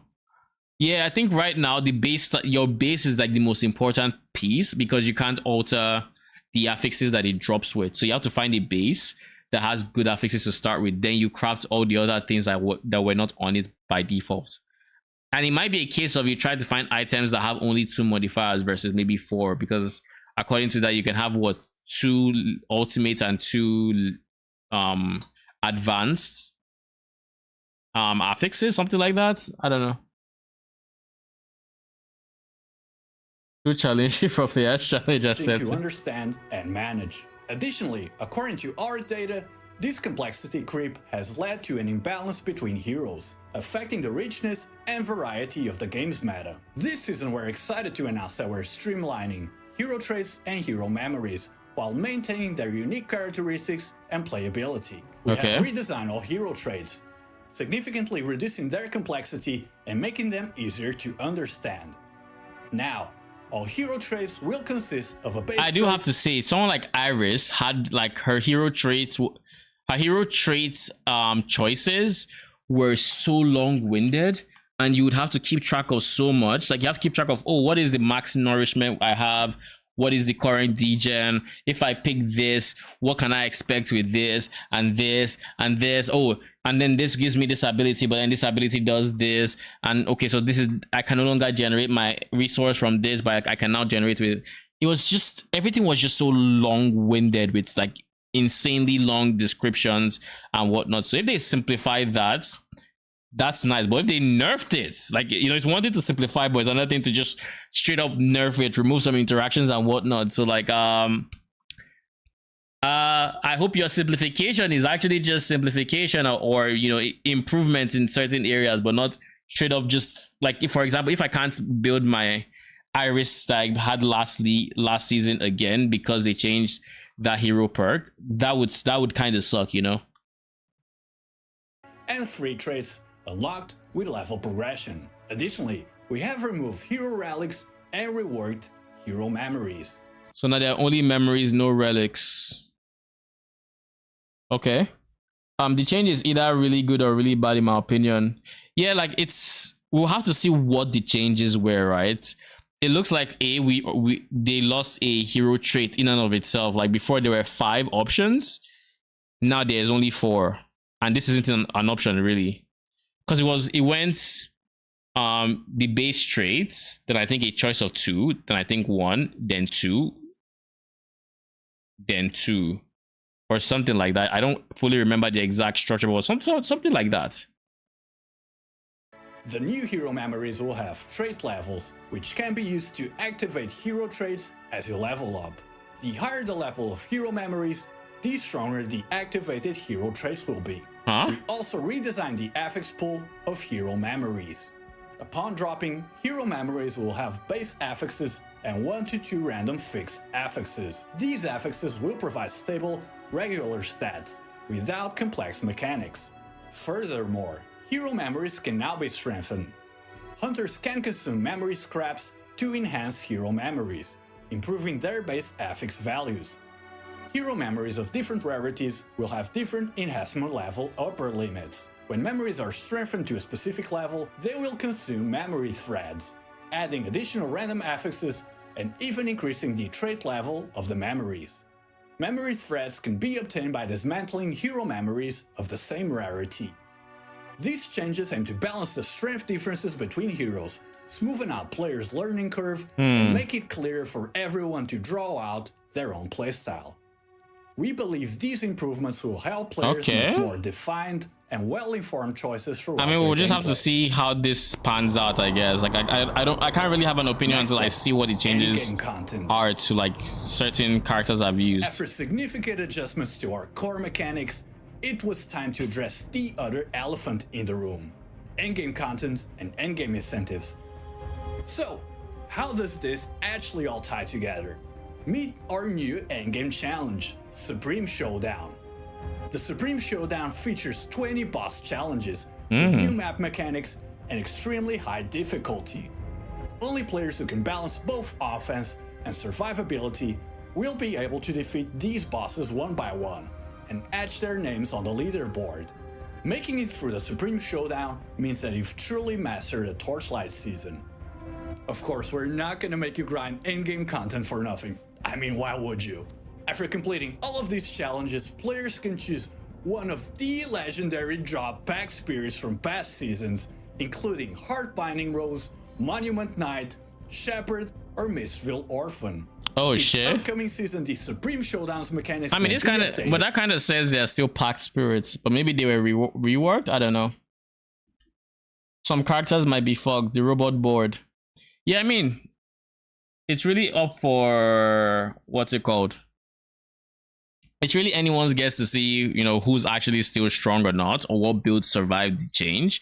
Because I honestly see it being very possible that there are just some builds that were possible last league that just aren't possible anymore, and that, I mean, that would be a shame if that's like your favorite build and whatnot, right? So we'll have to wait and see. Hopefully they try to minimize the casualties while, you know, maximizing the potential new build, but we'll see.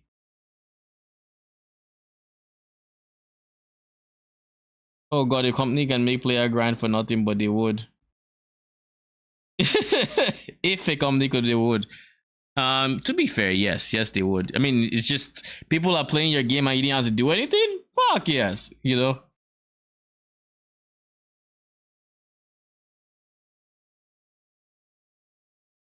They are grindable now. Let's see. I mean, in the current form, they kind of are, but at the same time, they are. I think in its current form, it's not really grindable, because if you were to go the free-to-play route, they would release more pack spirits than you can claim the ones that have been out unless you spend money. So I don't know if it's grindable to get everything, but it is grindable to a large extent. With that level of ambition, I expect at least 1 month of balancing community feedback.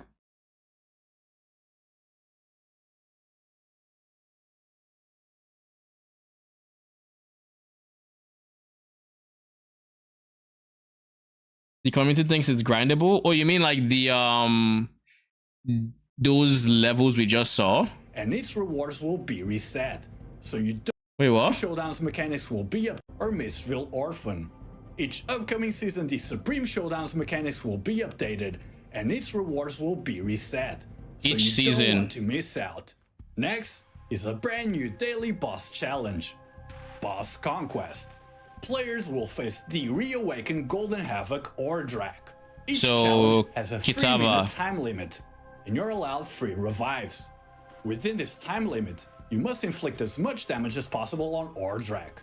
As Ordrak suffers more damage, his level will increase, becoming stronger and gaining new skills with each level upgrade. When the challenge time ends or you've used up all your revive attempts, rewards will be calculated based on Ordrak's current level. For each level successfully challenged, you will receive corresponding milestone rewards. Additionally, each first daily challenge will offer its own reward. We hope that these challenges provide a richer endgame experience and truly reward players for their mastery over each season.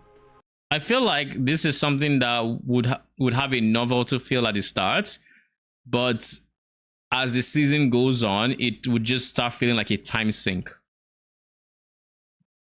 Like it's literally just you hop in and you have to spend 3 minutes in here. Your character is tanking out to where he doesn't have to worry about dying. So now you hop on your strongest character and you do it, and then you go on to do whatever else you wanted to do that day. So I think like eventually to feel like a time sink. It will be a daily pretty much. But yeah, I'm probably I try not to care about FOMO stuff. So like if I miss it, I miss it. It is what it is. No point to go after. I mean, yeah, but you have to get a character to get to 300 first. So if you're creating a new build, you would have to keep your other character around to get to 300 for the following days. You know? We also believe that making Pet Spirits grindable is an important step. And I think 300 is going to be hard to get to. In addressing possible, community feedback, but hard. And making Torchlight appealing to an even broader audience. The Frozen Canvas also brings some exciting changes to the Netherrealm. Following the introduction of new endgame challenges, we've also made some crucial adjustments to the Netherrealm's high time marks. Last season, we realized that advancing to higher time marks in the Netherrealm didn't actually yield more attractive rewards. Wait. So is that last part how you grind pack spirits? I assume so. Each season will offer its own reward. We hope that these challenge you will receive corresponding milestone rewards. Additionally, each first daily challenge will offer its own reward. We hope that these challenges provide a richer endgame experience and truly reward players for their mastery over each season. We also believe that making Pet Spirits grindable is an important step in addressing community feedback. So is that how you would grind pack spirits? Appealing to an even broader audience. The Frozen Canvas. The levels are going pretty fast. Yeah, but each time you kill him, he levels up. So the next level is going to be harder. So it's like it will get exponentially harder and harder to get to the next level. So getting to the 300 one would be very difficult. Does that make sense? New endgame challenges. We've also made some crucial adjustments to the Netherrealm's high time marks. Last season, we realized that advancing to higher time marks in the Netherrealm didn't actually yield more attractive rewards, giving players little motivation to engage with them. In the new season, we've taken your feedback into account and readjusted the high time marks in the Netherrealm. We've removed time marks 8-3. They showed the pack spirit stuff before that. Wasn't that the boss ladder thing? Is it? Well, if it's grinded, like it sounded like it's a one and done, like it's a one and done for the season, because that's what it sounded like he said. Because I assume you're talking about before you mentioned Kitava. So here, so like he said, it's gonna be reset every season. Of course, we're not gonna make you grind in-game content for nothing. I mean, why would you? After completing all of these challenges, players can choose one of like the pack series, pack spirits from past seasons, including Heart Binding Rose, Monument Knight, like, see, then listen, or Mistville Orphan.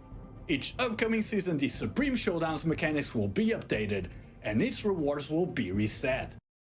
So unless what he means by that is you would have access to separate like other pack spirits, then maybe, but it sounds like it's a you finish for this season, you get a pack spirit off to the next season. That's the impression I'm getting from what he said. I mean, it's better than the current system, because the current system has you grind a lot and you're really not guaranteed to get a legendary pack spirit unless you like invest money, right? Yeah, like it's better than what's currently there. There's little motivation to engage with them. In the new season, yeah, it's one by season by floor. Yeah, that's the impression I got as well. That's my understanding, but he's pretty word salady. Taking your feedback into account and readjusted the high time marks in the Nether Realm. We've removed time marks 8.3 and 8.4 and introduced profound time mark 8. We have also brought back a redesigned Uber timeline. Space. These will offer a greater challenge, but also much to bro. What the fuck was that?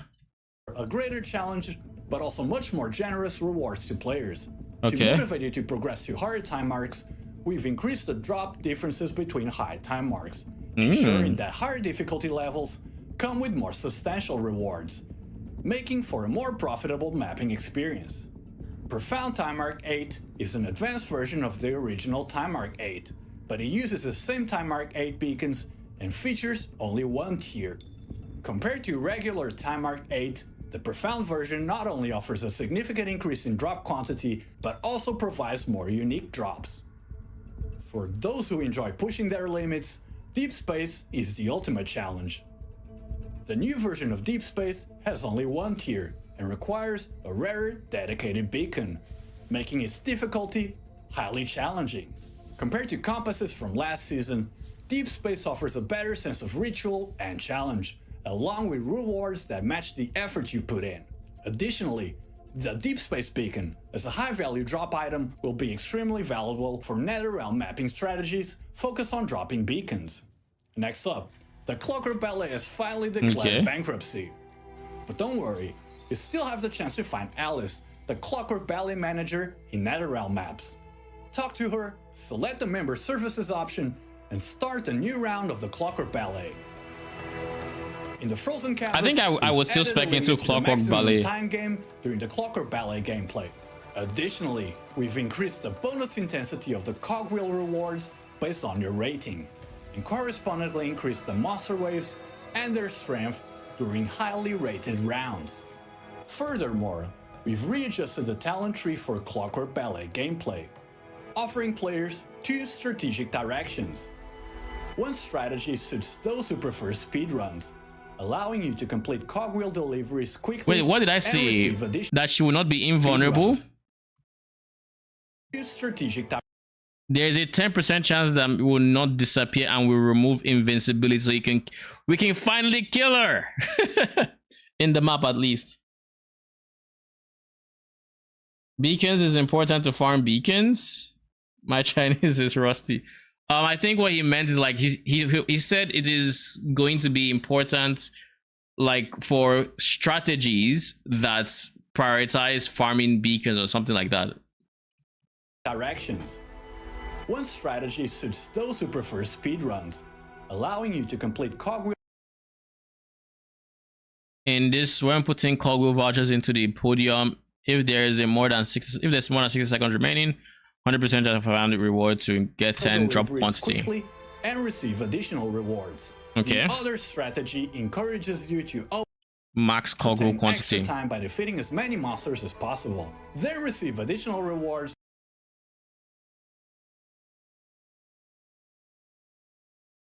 when the remaining time is greater than a certain value upon delivering cogwheels.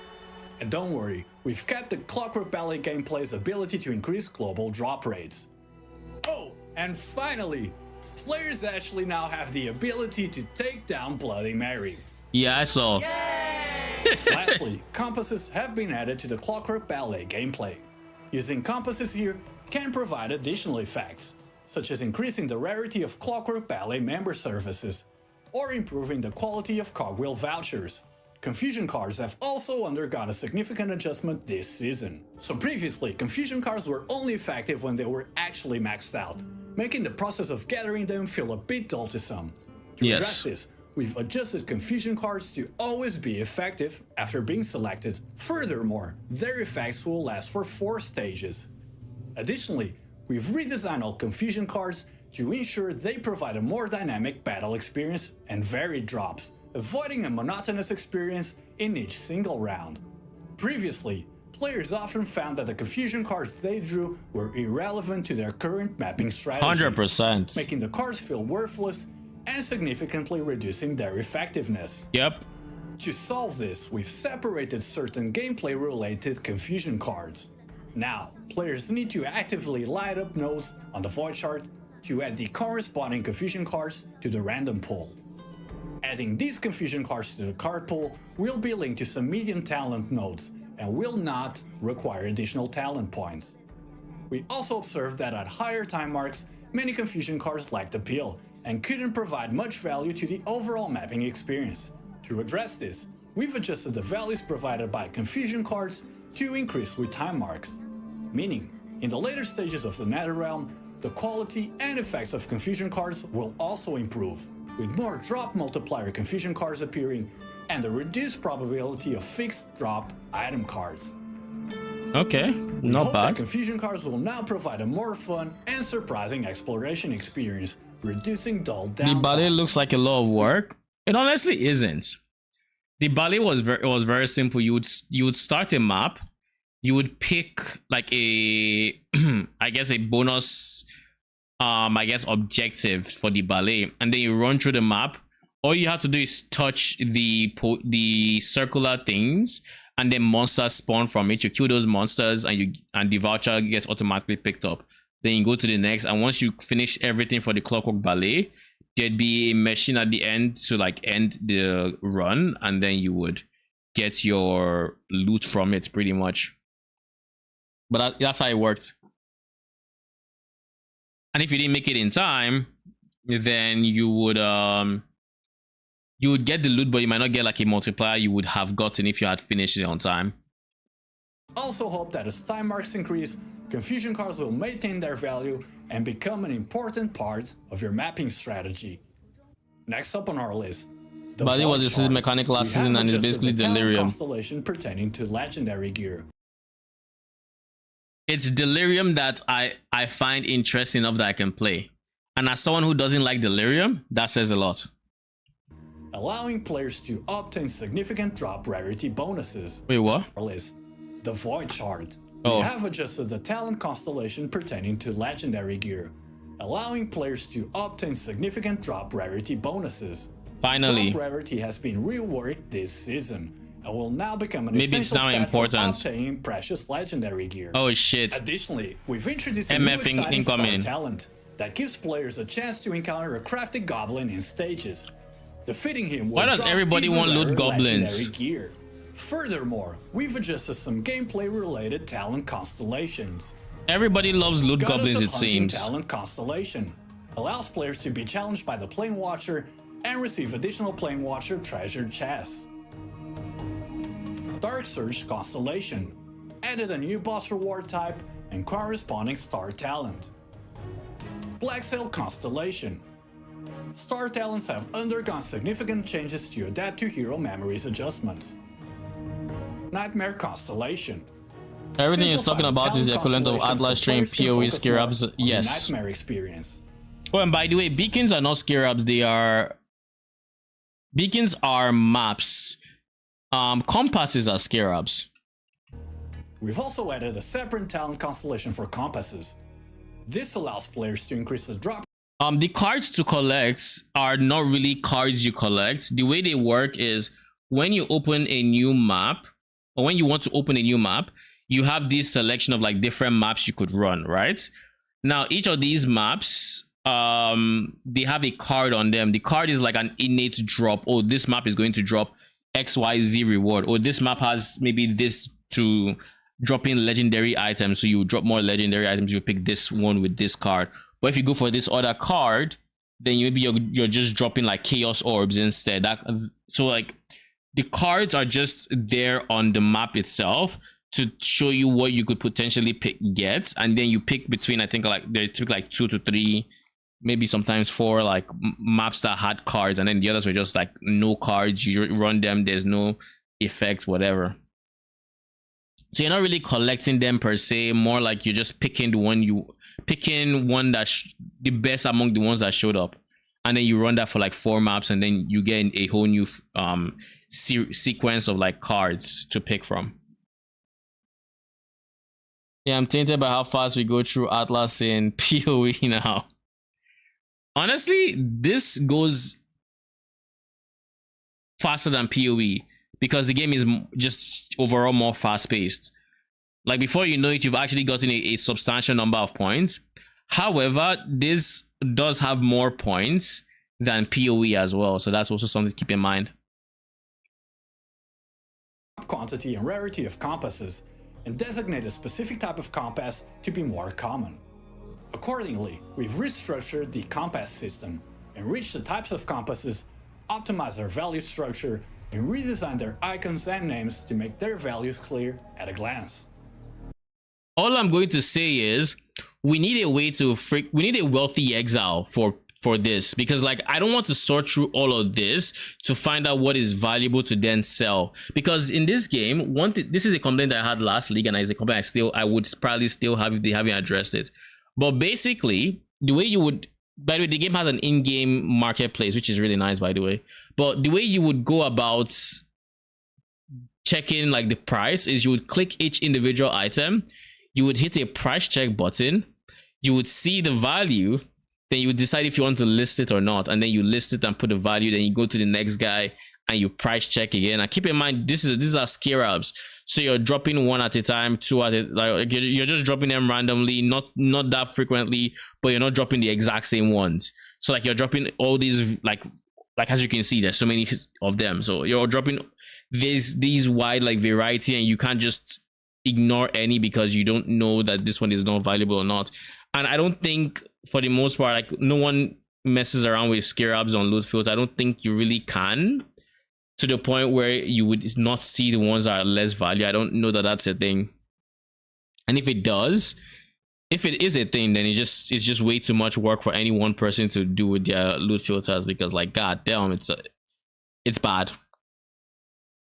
You need a wealthy exile for most games, to be honest. Yes, this is true. Most ARPGs specifically. Other games maybe less so, but yeah, for any game that has a loot filter, I think having a wealthy exile is just nice. Now, every single compass should be unique, instead of just having a few numerical differences. Beacons will now have their own talent constellation as well. What does that mean? Similar to the compass talent constellation, you may choose a specific area's beacon to make it more common. Lastly, we've added brand new Prime Star talents to the What the fuck does that mean? Compass talent constellation, their own talent constellation as well. Added to a NetherRealm enhancement compass slot to increase rewards. So it's like a slot that makes it, that boosts it, like buffs it, or what? Similar to the compass talent constellation, you may choose a specific area's beacon to make it more common. Lastly, we've added brand new. Oh no. Now part of the farming strategy, one of the nodes you would pick makes it more common to drop that beacon, I think, or to drop that compass. I think that's what he's saying. Yeah, there's a loot filter for torchlights. It's a pretty decent loot filter, but I think it's also kind of, it's limited in certain ways. Or it's a bit restrictive in certain ways, but for the most part, it does what it's supposed to do, and it does a pretty decent job at it. Challenge to the profound talent constellation. Next up, difficulty and the importance of survival. In the last season, we reduced the difficulty of rare monsters and the number of affixes on maps. While this alleviated the issue of players being defeated by unidentified skills, it also excessively lowered the Netherrealm survival requirements, leading to an overly repetitive and unchallenging combat experience. This made it difficult for players to accurately measure whether their survival was up to par or not. This season we are bringing survival requirements back to the forefront of the Netherrealm. We've done this by adjusting mobs and affixes. We've increased the proportion and threat of melee mobs. We've significantly increased the movement and attack speed of Netherrealm monsters. We've maintained the mob's overall survival requirements while reducing projectile skills, which negatively impact the combat experience. Affix adjustments. We've reorganized most affix skills, removing those that cause excessive screen chaos. We've reduced the duration of many affix skills, making them easier to recognize and dodge. To balance the survival challenges, we've increased the appearance frequency of monster death skills. This means players can now more accurately gauge whether their survival is up to par or not, making it hard to solely rely on ultra-high DPS output. We hope these changes will balance the importance of damage and survival, and hopefully... What do I have to say to this? It's never fun getting randomly one shot in any situation. So hearing this, because I have problems with, like, even in the last season, there were some situations where, like, I'd be chilling in the map, and then I get randomly one shot by some rare mob, you know, the PoE experience pretty much. And if, from what it sounds like he's saying, it means random one shots will become more of a thing.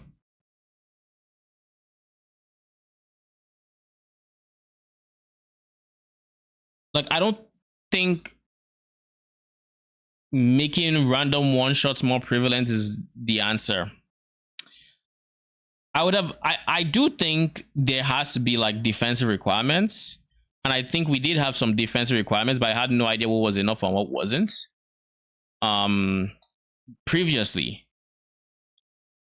But, like, now, I don't think the game does enough to tell you what you need in terms of defensive requirements to not experience those random one shots. That might be it. That just might be it. I don't know. We'll have to see how it feels, but, like, I don't know. We'll see, I guess. We'll see. Okay. You can force a region you want, a passage from my map. It ain't early or PoE for sure, but it's hard to get close to that. You'll be randomly one-shotted like us in PoE. That's what it sounds like. I didn't think I would be... It's either a stat check and it's bad because you will get just enough to pass the check, or you will not have, or have to work your defense a lot. And bye-bye the zoom. So...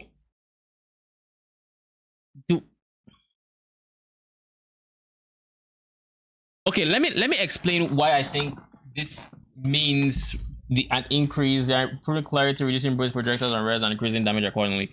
This is why I think it could lead to more one shots.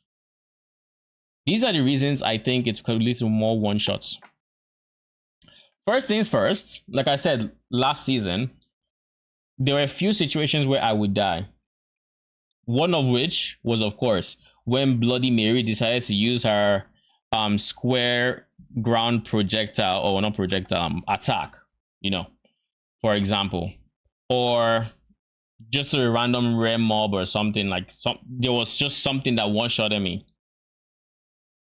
Having changes like this for normal monsters will make it so most likely you have an even feel for how much you can survive and how much you can't, which is nice to have. But by having the increased requirements and whatnot, those rare mobs that were one-shotting me before would one-shot me faster. And I don't know how you get faster than one shot, but that's what it sounds like, because now it sounds like they are hasted. Compared to last season, at least, they are hasted.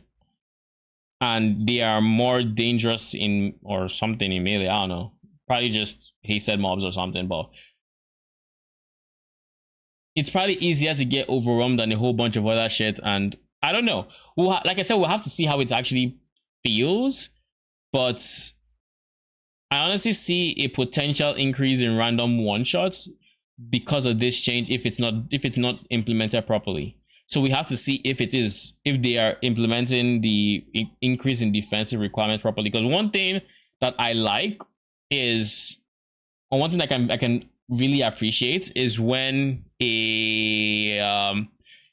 like the game gives you a very, very calm, like not calm, but like it gives you a good overall estimate of how strong you are versus like how good your defenses are. Like if my defenses are enough to survive in this time mark, for example, then I should in theory be able to survive everything, including the res, even if the res leave me at like 20% HP. Maybe if the res hit me at like 20% and I get something else gets me, I die, I can live with a death like that. But when it goes from, oh, these mobs are doing nothing to me, I can just ignore them, my brain is off, and then boom, I just die. No ifs, buts, or maybes. It's just a one shot, like a literal, I was full health the one moment, the next moment I was on 0 health. That is what I have issues with, when the damage doesn't feel nearly as uniform. And from the sounds of the modifiers and all those changes, it sounds like the uniformity, the damage is going to have like more of a discrepancy. Like the damage there's going to be a bigger discrepancy in damage between those juiced rares and the regular white mobs that I might be used to tanking. So like again, they reduce projectiles, there's stuff they changed. We'll have to see how it is implemented, but it is very possible that you end up in a situation where that discrepancy is even wider now, and as such you just have to really full send your defensive requirements to be able to eat those things, because they are harder to avoid now. Does that make sense? It's a bit hard to explain contextually because you started exploring maps last season, but in this last 3 seasons they have been tuning and retuning the res, and it's paired by the higher time to access power. I mean, we'll see. I think overall slowing down the game, I don't mind it being slowed down. I don't mind it's giving me more of a goal to, like a more of a grind period to get that power. I don't mind any of that. I just don't want a situation where I am just getting by trying to get this off meta thing to work, and while defensively I'm chilling until I meet that random one shot. Like basically make it so I get overwhelmed, make it so I die to stuff that I can see and understand. Oh, this mob hit me, and then this mob hit me, and then this mob hit me, and I died. I don't want to go from 100 to 0. That is the problem, the 100 to 0 moments, in my opinion at least. And PoE of course suffers from the exact same thing, where it's just sometimes you just go 100 to 0 and you have no idea what the fuck happened. The difference is with PoE, I'm now getting to the point where I can understand the reason why those happen, and I can make sense of them, and as such I can build around them potentially. But Torchlight, I don't think I'm there yet. So I'm not at that point yet, which is a big difference. Address the issue of monotonous endgame combat. Next up, clear goals and progression. In the past, players were expected to go through the Netherrealm and the Path of the Brave with little, if any, guidance. This season we are introducing a brand new, clearly delineated system. The Path of Progression offers a plethora of objectives and challenges. By completing these objectives, you can learn how. I just hope this is not like a menu hidden within a menu hidden within a menu, like a lot of their other menus, because like this in theory sounds nice, but they've had a lot of other parts to whatever and some other things that you're just claiming, and at the end of the day all that ends up happening is you just go through like you sit down one day, you click everything that has the red dots and you go through all the red dots until you've collected all the rewards you're supposed to collect, and then you leave it for another week to where you have to do it again, and no one will pay attention to what the actual like goals are. So hopefully it's well within somewhere you can see. The meta of the map is you layer buff on the bodies for loot and bonus. Yeah, you make them as tough as you can handle. If the base number of bodies is higher, you have to layer less buff to not die, so you have less reward. Yeah, that is how ARPGs typically work. We just have to see. I guess it also comes down to the base numbers of these rares versus the base numbers of the normals, because in reality, if the rares have similar base numbers but then they have their fucked up stats, then you can understand, okay, you know, the uniformity is more there, and it's the fucked up stat that's getting you. You know, if let's say a monster has 100 flat chaos damage, that's fine, but then the rare has wither on hits and it has hasted, so it's hitting a lot. Like it's easier to understand why you died there, because at the end of the day, it's the same base damage. It's just now this guy has those modifiers because he's rare. You know, that's what makes him tough. But if it's the case of one has 100, the other has 500, and then has modifiers on top of it, that's a problem. And you also don't want the inverse of that problem.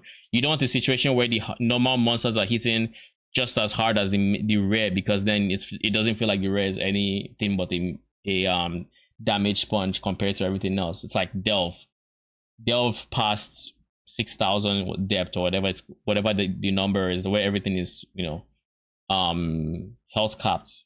It's just everything is the same except rares have modifiers also. Hands-on about various systems and gameplay elements, and better understand their future upgrade path and use case scenarios. You can also receive extremely generous stat rewards from the path of progression, including but not limited to talent notes.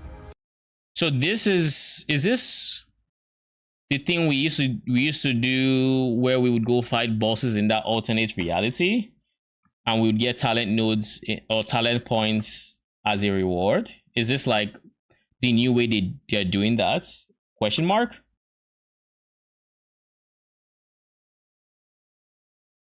And then you have the blue pack harder than the boss map. Yeah. I mean, white mobs in Delve, in like 6,000 Delve, are harder than Uber bosses, pretty much. Star talents, Fuel and Ember drop quantity bonus, and XP bonuses. Note, only one character per account actually needs to complete these objectives, and all other characters will enjoy these bonuses, allowing new characters to start off strong. Additionally, the path of progression also provides numerous item rewards, such as a large number of Jagged Primo Cris, Pack Spirit Crystals, and other precious rewards. The objectives in the path of progression will reset every... You see what I mean? Item rewards, such as having a menu within a menu within a menu, it just makes it so I don't want to interact with this quote-unquote path of progression. Like, can we just have like the one thing that just shows, okay, do this, and can it be just like on somewhere I can always easily access to see, okay, this is the next goal, this is the next goal, kind of like what we had last season with the alternate dimension. I forget what it's called, but that thing, the alternate dimension where you go fight bosses in a kind of arena. There's a large number of Jagged Primo Cris, Pack Spirit Crystals, and other precious rewards. The objectives in the path of progression will reset every season. So remember, like, all you do here is you're just clicking all the red dots to clear your red dots off the screen and get all the rewards you have available to you, and then you just ignore it to get into the next. I'd prefer an in-game quest system than a menu like a mobile game. I don't even care about the menu per se.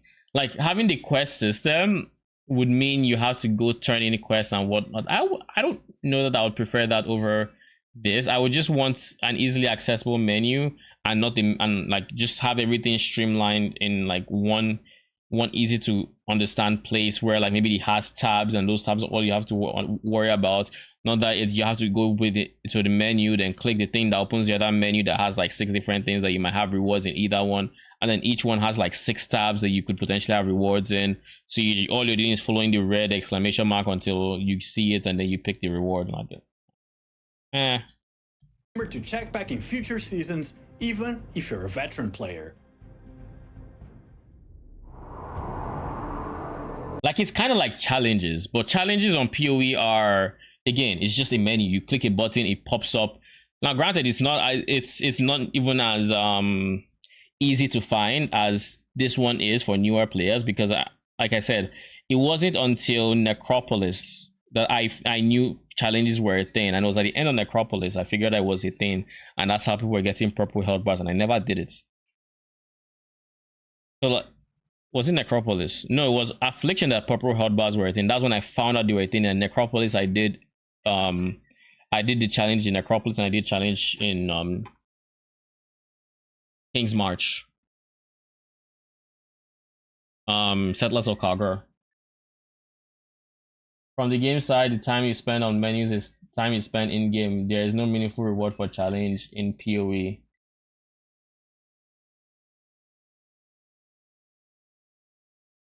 I mean, yes, but at the same time, I feel like they go like with their menus within menus. I'll be very honest. They have so many different convoluted currencies, for example, that make it so even if I wanted to spend currency on the game and actually like do something other than the battle pass, I would feel overwhelmed with what currency to get for what, and I would just feel like I'm about to waste my money, and then I just decide not to. So and I'm sure there are other people that feel the exact same way. So I'm not even I don't think I'm even, it's a stretch to say it's probably some of these menu within menu systems are probably like losing them actual money.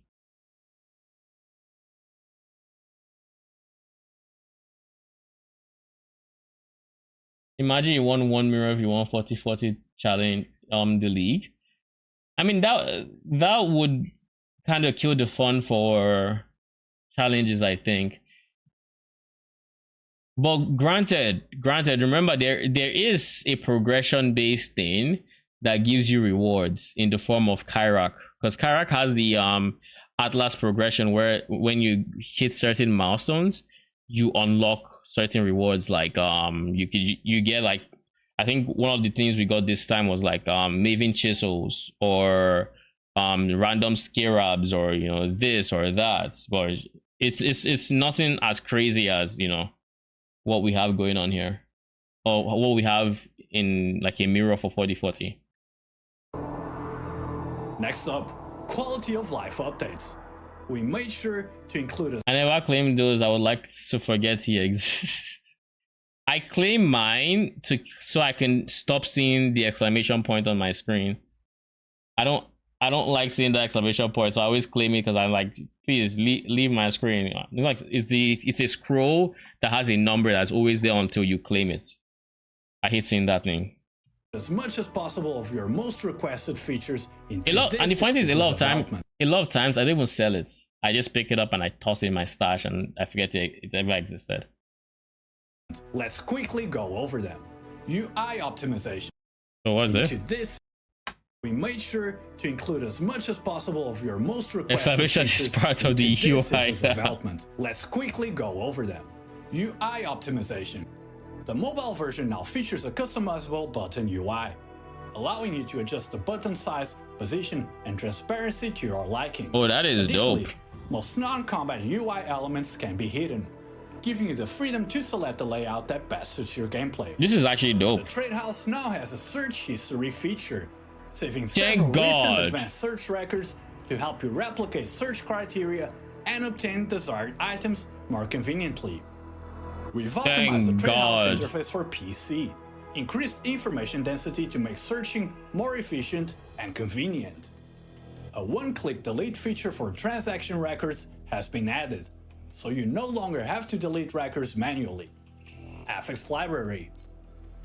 We have included an affix library in the help manual, allowing you to easily search for affix effects and their sources. For instance, typing Ignite in the help manual will show you where Ignite appears on legendary gear, non-legendary affixes, and abilities, making it easier to build your own build. Eternal leveling. Wait, what? Sun's Embrace. It's a legendary affix.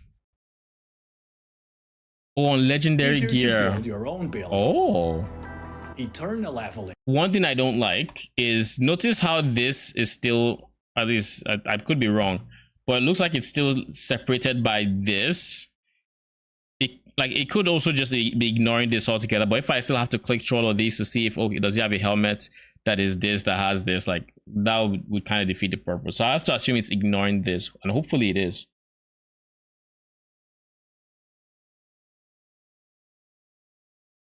Making it easier to build your The own number build. of affix library. Eternal leveling. What do you mean? Eterna has also been optimized. After each completion of the City of Eterna, you will now unlock 10 floors rather than 5. Adjustments to the I feel like Sons this of is Eterna nice for make people who all play talent nodes Eterna. visible, moving nodes that unlock area quantity and upper floor limits to the start area. The node to unlock the upper floor limit now has 1 level, allowing direct unlocking up to 2,000 floors. The 3 orange nodes that reduce dungeon difficulty and had an upper limit of 50 levels have been removed. Twin Reflection Optimization. When listing an item on the trade house, players can choose Twin Reflection and set the handling fee. The Twin Reflection item cannot be purchased, only replicated. When So this is what, mirror? handling fee. The Twin Reflection item cannot be purchased, only replicated. When removed from the trade house, the item will be sent back to the hunter's inventory. By paying 1 Twin Reflection and the corresponding handling fee, the buyer can obtain a replicated Twin Reflection item. Yeah, so it's basically mirror.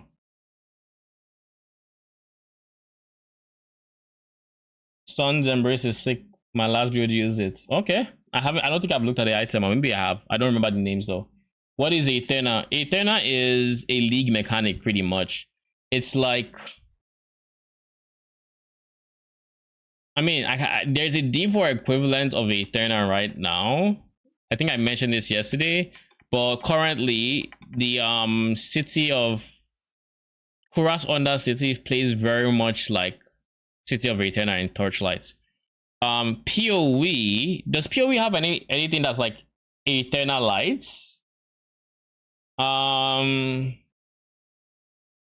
It's a side end game mechanic. It has its own trees that you unlock or you progress through its quote unquote atlas using the materials you earn from either running it in your map, so kind of like delve with sulfites. You would have to run the maps to get the thing you would use to run the league mechanic outside, and then the material you get inside the league mechanic or in the maps is what you would use to progress its atlas tree pretty much. So you start off with nothing, and then once you grind out the league mechanic a bit, you start upgrading the atlas tree, and then you get better rewards and it becomes more rewarding. It takes a bit of setup, but I think it's a generally like it's one of those mechanics that you can easily like. It's one I wanted to try out, but also like it's currently notorious for potentially being pay to win, where those pack spirits that we mentioned earlier, those things that give you like numerical advantages, were so good that the pricing of, I guess, the tickets to get in was priced around having them for the rewards. So you kind of get priced out a bit. Like you can still run it, but you make less money than someone who has those pack spirits. But the difference was, I guess, noticeable enough for people to have an opinion on it specifically. I don't know how true or false this is, but that is the general gist I got from whenever I spoke about this. I mean, I think the community is kind of split as well, to where some people think it's fine, some people think it's heavily pay to win. But it's one of the few mechanics where the debate is so, I guess,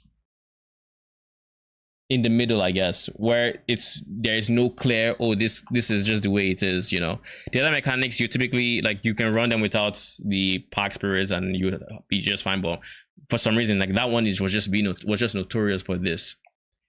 The problem with easy access mirror is that it incentivizes crafting because the first to have the best in slot would just make back mirroring the best in slot until the end of the league. Yeah, this is true. But at the same time, I mean, I like crafting personally. And if it's a mirror, then if it's as rare as a mirror in PoE, then it's going to be fucking expensive. And if it's that expensive, then in many situations, you just have, in many situations, you're better off just making it yourself. The question is like, how expensive is the mirror basically? How accessible is it to get that mirror to then have the premium fee and whatnot? Does that make sense? Like that's, and in a situation like this where it's all on a marketplace, I could easily make the item and put a lower fee than you, and now then we just end up going back and forth pricing each other out on the market until it's free for people to mirror. And in this one, it does seem like you can't play with the item. So the item has to actively be in the store while it is being mirrored, which is kind of awkward. Where I know if the reality for PoE is a lot of people use the items, obviously, because they mirror item. And then whenever people want to mirror it, they would mirror it and then continue using the item. So that might be something they might have pushback for. We should give it a shot this season to have our, yeah. I'm all for trying it out, to be honest. Like I think I said it last league. I just tested the water with it. I didn't really progress the talent tree or anything last league. So I don't really have an opinion. I did think it was a mechanic that I wanted to try. Like I genuinely thought I'd have fun on it, and I think I still will. So I think I'll definitely give it a shot this league, especially if they do give us the pack spirits. Then we can test with and without the pack spirits and see how different the loot is, you know.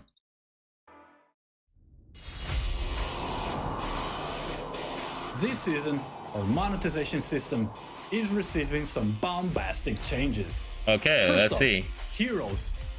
This season, you will be able to play all previous heroes for free. This season, we're featuring the Hero Gathering event, allowing all heroes, except for Selena, to be unlocked for all players.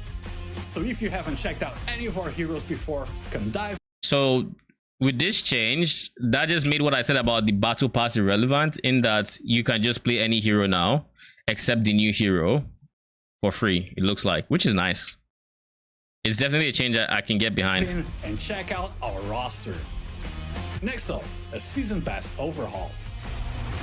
We've made. But one thing to note about the language here is it doesn't sound like they said they are becoming free.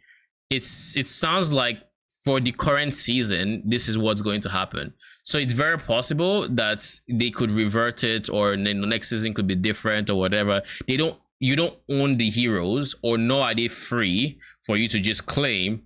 They are just free to use. Does that make sense? So if you haven't checked out any of so like if you watch the wording, that's kind of what it sounds like. Allowing all heroes except for Selena to be unlocked for all players.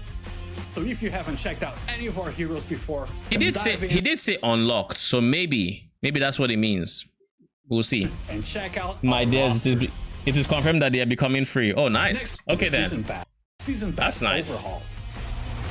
We've made significant changes to the season pass, upgrading its benefits and optimizing the experience of. I mean, I'll still get the season pass. I think have been revamped, with the Hunter supply box replaced by a Torch supply box, containing Jagged Primacris and Torchlight badges, and a Resource supply box. What are Torchlight badges? Elixirs of Oblivion and Revival tokens.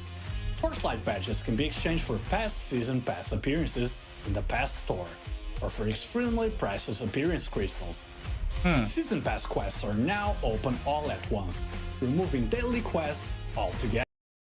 Thank goodness.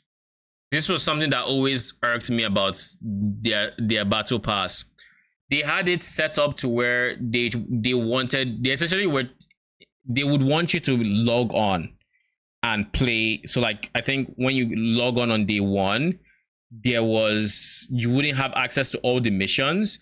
So you would end up doing some, and then the rest are like locked away. So you have to wait until like maybe next week. Then some more would get unlocked. Then you can do them and then get your progress and whatnot. So we can finally just blast through the battle pass week 1 and be done with it. Thank goodness, because like that was also kind of annoying.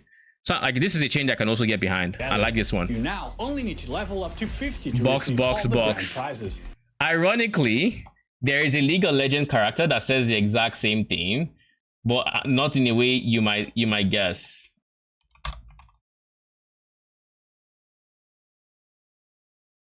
He has a voice line that he just says that. I don't know if anyone has.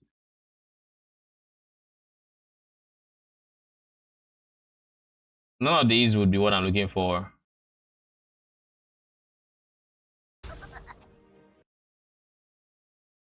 Nope. Nope, that's just the box sound. Chico. It's not important enough for me to go down that rabbit hole. I was going to look for voice lines. I'm just like meh.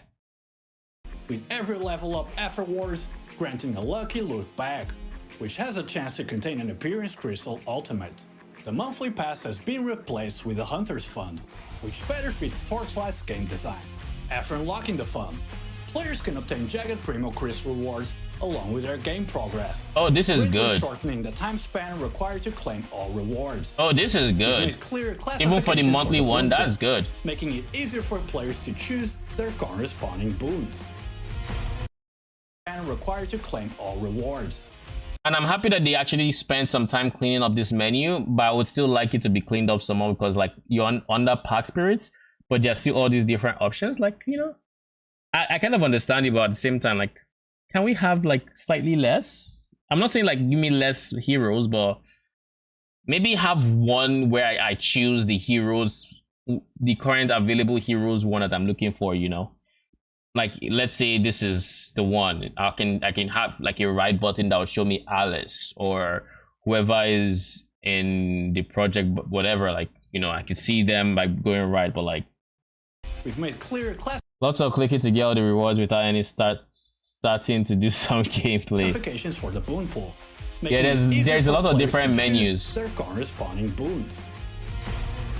The Glory Across All Realms boon has been optimized, adding rewards progress for the lottery, allowing players to unlock rewards by accumulating a certain number of rewards. New legendary pack spirits. Rainbow Paint Owl, the season exclusive drop pack. She'll add a few strokes to your paintings, turning them into her exclusive cells. In these cells, you wanna bet Arcane, you wanna bet I get this pack spirits as well?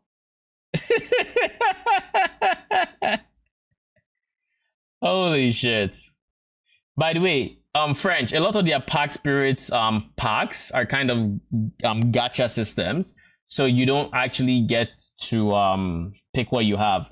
But during the season, the way it works is you earn a lot of in-game currency you can spend to roll certain boons, as they call them. But like the season pack spirits would be in a separate one, to where if you roll that thing 30 times, you are guaranteed to get it. But each roll has a chance of getting it. So you basically just play the season, and then the goal, for at least for me, is I get enough of that currency to get this guaranteed through gameplay. That was what I did last league, and I got last league's pack spirits. Players can get double rewards without needing to battle. Bouncing Bonnie. She provides channeled skill damage bonuses and channeled stacks caps, while causing nearby enemies to enter a weakened state. We're also introducing a series of new cosmetics. Let's take a quick look at them. It's called a pity system. It's kind of mandatory for every banner/gacha pool.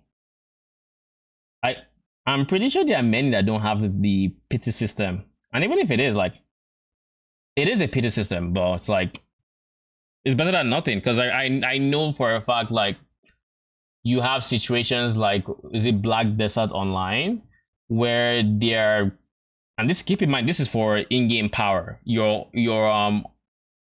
system to upgrade your armor has no guarantees.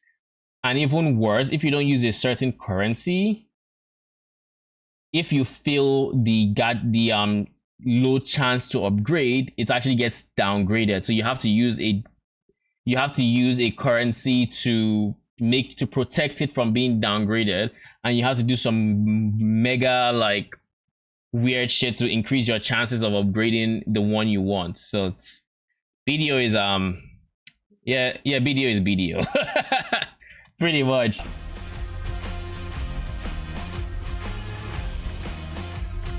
What is this? A cosmetic or a packed spirits?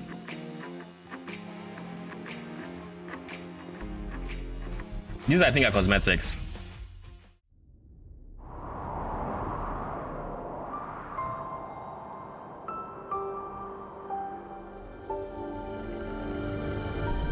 New season, new game mode, our first shape-shifting hero, over 100 brand new skills, massive revamp. Can we just? I want to give a moment to just appreciate what he just said. Their first shape-shifting hero, because one thing to notice is, at least when it comes to games like this or games in general, the reason you wouldn't have stuff like shape-shifting heroes is the complexity that would go into making such a model. Like, you know, you have to make the different animations for the one shape and then the other, and then you have to account for all the instances where a player would hit whatever button makes them shapeshift or yada yada, and it has to be seamless without any bugs and yada yada. So it's typically a whole lot of work. So like, kudos to them for getting to that point where they can make it. And I'm sure this was a hero that probably took them multiple seasons to develop, I'll be honest. Like, most likely. But kudos to them for that. It's definitely not something that they had to do. But it's nice to see. It's nice to see. Once you have the technology, it's easy to replicate. Exactly. Like, but it's getting to that first I guess, viable product that is the biggest challenge, as they say. They have invested into, so they are free to use for other heroes. It's like the moment PoE cracked the levitation tech, it was free to use. You know, with the supporter pack that had the first levitation armor. I think it was the one that had the Atlas of World map. Once they had that skin, like, since then they've had a whole bunch of other skins that just add floating, including like the surfboard, the Elemental. A lot of different skins now have it. I'm more impressed by the mobile UI stuff. You mean like the customizing the mobile UI? That was nice. That was also nice, like being able to freely put stuff where you want. Thanks to our core gameplay, free heroes, a way to grind out packed spirits, quality of life optimizations, and so much more. The Frozen Canvas was our biggest effort to date, and it's right around the corner.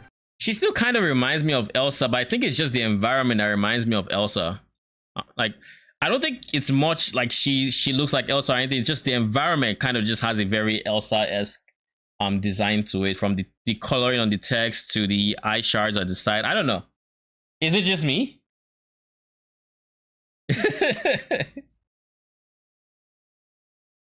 It's a really nice attention for mobile. Yeah, I agree. Kudos to them. Coming October 24. We can't wait until launch day, and we can't wait for you guys to actually try it and to hear your feedback. Now it's Disney coded into I pray.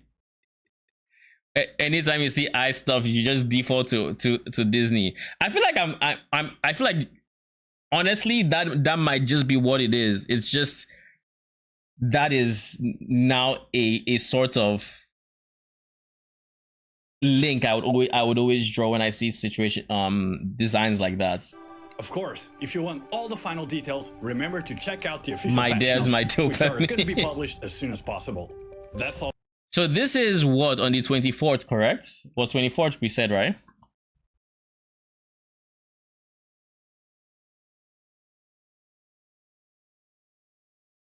'24th is Thursday. All right. All for today, and we'll catch you all in the next one. Lol. That ending was so unnecessary. But hey, they had fun with it. So it looks like. So here's a few things about the. I want to start with the class. What do I think about the class?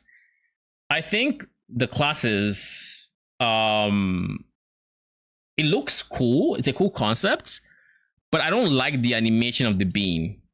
And I assume from what they said, it's a kind of auto bomber-esque playstyle to where you're channeling the ability and she's auto aiming, which is why it looks like such a WASD movement type situation where you're moving one way and you're aiming somewhere else. That is just the way the auto bomber works. That is fine, but I don't like the animation. Like, I'm not a big fan of this animation I'm seeing here. I don't know what it is about it. I don't know if it's the sharp turns or I don't know what it is, but there's something about it that I don't like. It's not bad, but it's just not the greatest.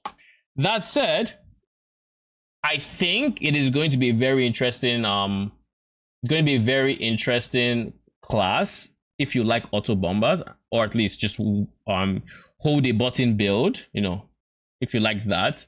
Could be a pretty interesting class. Overall, I don't know if I'll try it out or not. I might. There's a good chance I will. But one thing that's among everything that I'm really looking forward to are the transfigure gems. Those gems seem like a very, very interesting way to mix up what I have already built, because one thing with Torchlight right now is they don't have too many, like, their diversity for minions is not the greatest. But since they have made changes like these, it is very, very possible that I would get even more to play, like even a brand new feel somewhere in the mix for even minion builds I have played already. And there's still minions I haven't used yet, and I would probably try using. For example, I know last league I went Fire Iris because Lightning Iris was the whole trend. So this new league, I am probably going to still go Fire because I feel like more people will go Lightning, or I might honestly go Lightning, saying that I haven't done that. Who knows? We'll see what the changes they made to the class is like, and then we'll just make a decision based on what we see, essentially.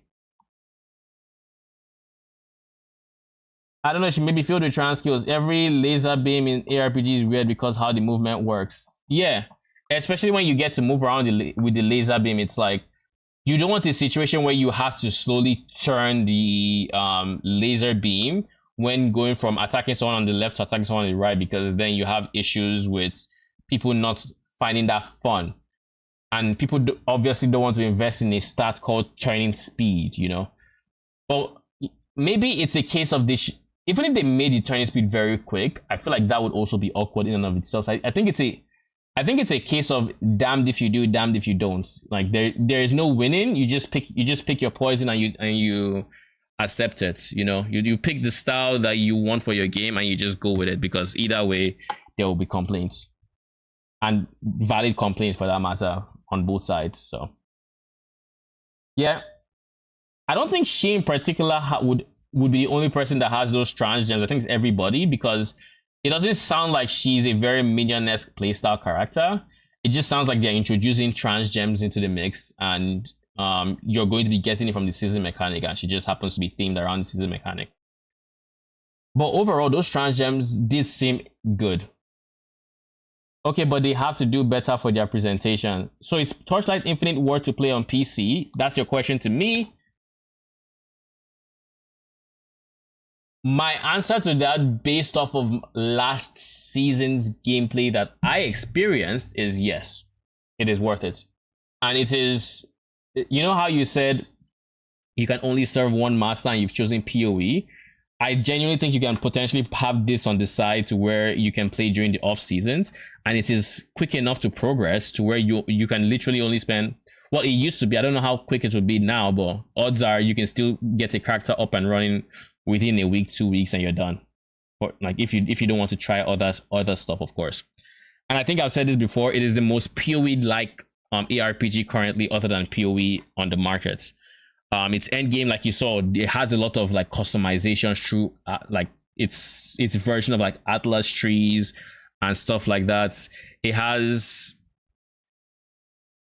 as you can see, it has a very brightly colored like graphical interface, and I think that honestly is something you would have to get used to coming from PoE with their PoE and D4 with like dollar colors and whatnot. That was definitely something that I had to get used to. And I think even if I didn't acknowledge it, it definitely might have been part of the reason I couldn't get into it the first 2 times I tried. You know, but yeah, this game gives you some like levels of creativity with your builds akin to what PoE does. For example, I'll give you a very good example. Iris is a hero who uses Spirit Magi. So these are like spirits. These are spirits that follow they have like an element to them. They typically give you a buff. They're kind of like an aura. But when Iris uses it specifically, instead of going to like some dedicated gem sockets for auras, you can use them as an active skill. And when used as an active skill, they can do some stuff with Iris, right? Iris is the hero's name, by the way. Now, I went the fire elemental routes, and the fire elemental route, typically people would go on hits where they slap it, like the fire elemental would hit it. And this is, keep in mind, fire elemental on its own was off meta, but not only did I go that route of fire, it also has a fire dot aura, like kind of like RF. Well, I think it overlaps between multiple of them. I think I had like 2 or 3 or something like that. So I decided I was going to scale the AoE around the minions instead of the hits. So now I built a character that kind of had a big giant hits that would nuke single target, but he also had a very high damage aura to where trash mobs would not even show up on my screen because of how large the AoE was and how much damage it was doing. So I'd only see the tougher ones, and the tougher ones would just get blown up with that one ultimate ability from the hit, and they're dead. And of course, when I hit something, it all spreads, and it was a fun time. And this is, of course, not something that I don't think I've seen anybody build what I had there. And I think there's something truly special in the game that allows you to have that level of creativity in builds. You know, the Ring of Ice Transgem looks sick for minions. I don't know, like it looks aight, but I don't like, maybe it's from, I don't know how you would scale the rings, if it's from your damage or minion damage to, I don't know. It didn't, like, I was more excited about the fact that there was a transfigured gem that would work differently on minions than people because of what that would mean for other transfigured gems than for the Ring of Ice specifically. Does that make sense? Like in reality, it's very possible that you can make a Moto build with melee minions that use the Ring of Ice to circle around them, just slicing people up while they charge enemies and all of that. You know, but I'm more excited for what that potentially means for the gems we haven't seen. Depends how you scale it, like usual, but if you can scale it, it's nice. But if you can't, exactly, like if I didn't have the options to scale it the way I did, then I'd have had an overall worse time with Torchlight. But the thing is, they give you the tools you would need to scale it in that different way, and I appreciate that. You know, I played RO and EQ. RO, what does RO and EQ mean? EQ is elemental something, I think, and I have no idea what RO is. I'm not a fan of the art style. Okay, no, so RO and EQ are like different games. Yeah, the art style is something you would have to get used to, but it's definitely something that you stop noticing after a while. Creativity in PoE, if you want to do that, do the really end game, that is quite limited if you want to spend a reasonable amount of. Yes, this is true for PoE, and to a degree it's also true for Torchlight, because I remember in the Uber end game, like the highest time marks, I felt like I would need to give up too much of my minions damage to get tanky enough to where I would be able to survive in that content, and as such I never pushed for that content. Realistically, it's possible that I might have been able to, but you know, I don't know for a fact.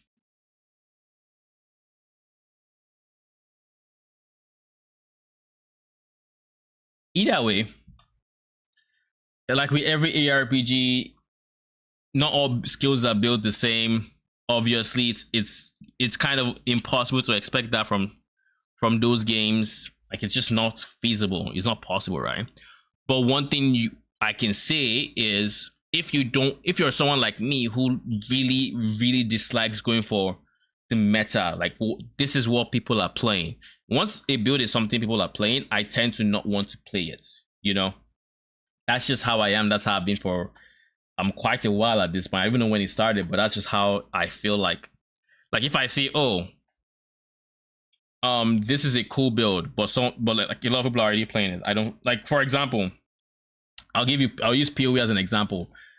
Bama in its current state is cool, right? But with the enchant that allows ES as cold damage, I could potentially build it very different from how Dagray builds his.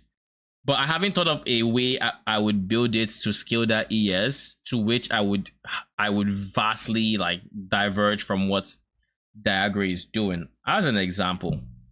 So I just haven't built it. I just haven't bothered with it. It's very strong and it's potentially like, you know, it's potentially very, very strong. But I just haven't done it because I feel like that is like A, it's done, and B, it's already out there. You know, I would prefer to do my current auto bomber idea that's probably going to end up having one issue or the other that I try to solve one way or the other, and it to then create this other issue or the other, which would then make me go on a whole rant about how the game is just not balanced and how it's so annoying when shit like this happens. But eventually I end up with a working build that actually does the job well and it serves the purpose I designed it for, assuming I don't forget the purpose I designed it for, which is being an auto bomber, right? But like that is how my design process typically goes. Iconic meta rebellion. You know, it's like I just have something against going meta. Like once it's meta, I kind of just don't want to do it anymore. Even if it's genuinely something I would have liked to try, once it's out there and people are already playing and this is already known as a strong build, I kind of just don't want to do it anymore. It's just it's a me thing. It's definitely a me thing, but like it is what it is.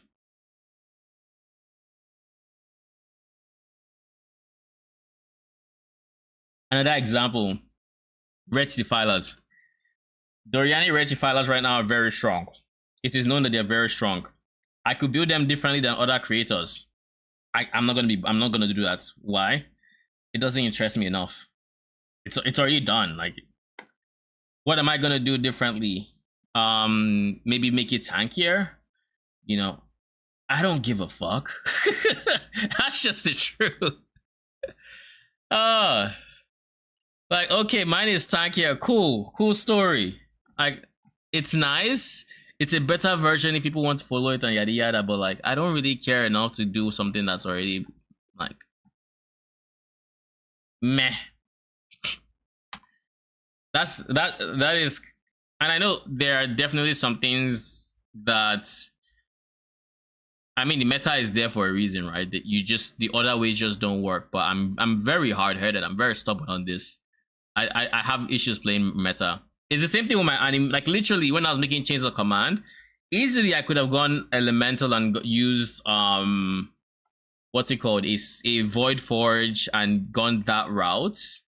But that's what everybody does, and it just seemed boring. So what did I do? I went and I found a base, the pneumatic dagger that makes all damage poison, and I made a poison elemental Chains of Command that, you know, I haven't seen people do, you know, stuff like that. That excites me to make.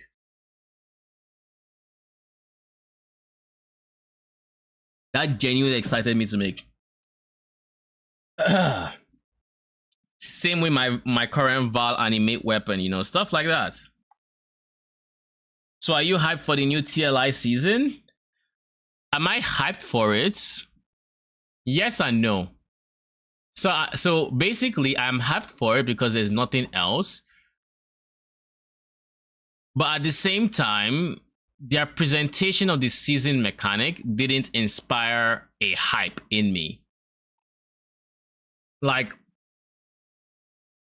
I don't know. Maybe it's because they didn't explain the rewards as much as maybe they could have. Like, I know one of the rewards is the new transfigured gems, and that's chill and all. But I don't understand what it is you're using that board for. I know you're using it to customize the monsters you see. You're using it to customize the loot you get, yada yada. But I don't really know what, like, they mentioned, I think was like a drawing board or something. I don't know what that is. You didn't explain what it was. They explained it like we knew what these things did in game. Like they were talking about like old systems, but it's not. It's new system. I don't know what this is, but you're using terminology like I do know what this is. Does that make sense? So like that kind of doesn't help my hype for it, but it does look like an interesting concept, and I just like Torchlight in general. So I'm more excited that a new, like, all the overhauls are coming and I get to play Torchlight again, rather than the new season and the new seasonal content is coming and it's going to be so hype. It's very different from like how I thought about PoE and Settlers of Kagura, because with Settlers of Kagura I really wanted the season mechanic. Like PoE hyped me up for the season mechanic, like this was gonna be nice, and then they made all those core changes which also made it just generally very, very exciting. So like that is the difference. And to be fair, it could also just be a presentation. It might be a presentation thing, or it might not be. I don't know which it is. I will say that I am looking forward to playing Torchlight because I like Torchlight.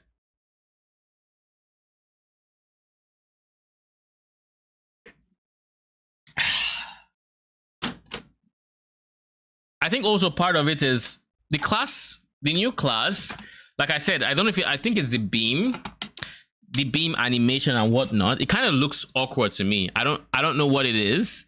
There's something about it that kind of looks awkward to where, again, I'm not entirely sure I'm going to play the class. I might not. But it's like the animation of maybe it's the turns or. Remember 4. Where is it? I think it's here, yeah. In the next. So like, I don't know if it's the animation or the beams. Like, I don't know what it is. I don't know if it's the gameplay it looks like it would promote, which, for example, you're trying to hit the thing that's here, but maybe you're constantly moving, so the person had to go the other way just to keep the person in range for the beam or something. Like that's kind of what it looks like or something. Like everything else kind of looks nice, but at the same time I also have issues with this because it sounds like I'm nitpicking. Yeah, you hate where it sounds like I'm nitpicking, but when she's in human form, and I think this also happened when they revealed the class, it just looks like screen clutter. Like when she changes to have legs, you can't even see that she has legs because of all the screen clutter that's like right beneath her. I think it's like here. Boost attack and cast speed. So like damage for lower. So like here she has the usual thing, but then it's like in this state, it's like I can't even see lower movement speed, her legs. Reduced attack and cast speed. Now, granted, this is also the counterpoint. Torchlight, unlike other ARPGs, this is something I love about Torchlight. They actually have a skill effect transparency. So if you have stuff like this that is like too bright and too cluttered or whatever, you can actually turn down your skill effect transparency to where it is more transparent and you can better clearly see like the environment, the ground, stuff that I wish PoE had, especially for certain minions and whatnot. But so like that's something they have, and honestly, it's will probably end up being becoming a non-issue once you turn that a bit down. It's just that was the first impression I got looking at this. But again, this version right here with the human feet, I'm more excited for this version than for the mermaid that shooting beams. Now, if you told me the beam mermaid didn't care about where the beams were aiming, and the reality is this water wave that was doing the damage, then yeah, I like it. I like it a lot. But if it's the beam that is doing that and then we start going into could be nice, could not be. And I suspect it's a bit of both, where this is maybe applying a debuff for doing some damage, but this is the main damaging source. Ignoring enemy collisions. But that's not all. Selena can also transform her fish. But yeah, I think the presentation as presentation is not really good. I mean, I think it's fine. I just don't think it's as good as it could be. Maybe that's it. It's not as good as the quality is not up to, let's say, PoE as an example. But at the same time, I also understand that I think for Torchlight, we really aren't the primary audience, and it's more tailored towards the Asian market, because I think it's what is it, Chinese or something, like what the devs I think are based in China or something. I don't remember exactly where, but they make that and then they port it over to English for, you know, the West.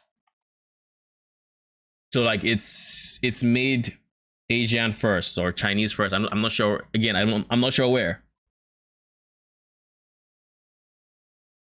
But I think I have a good feeling like it's like I think I remember it being Chinese or something. Either way.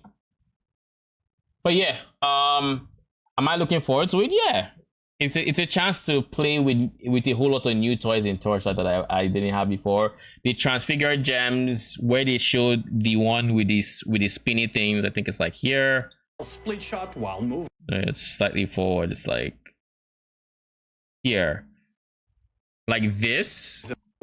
This was kind of exciting. Ring of Blade. Just because of what it means for the greater scheme of it for minions, at least. When equipped with Ring of Blades strength in numbers, the Ring of Blades projectiles will be generated on summoned minions.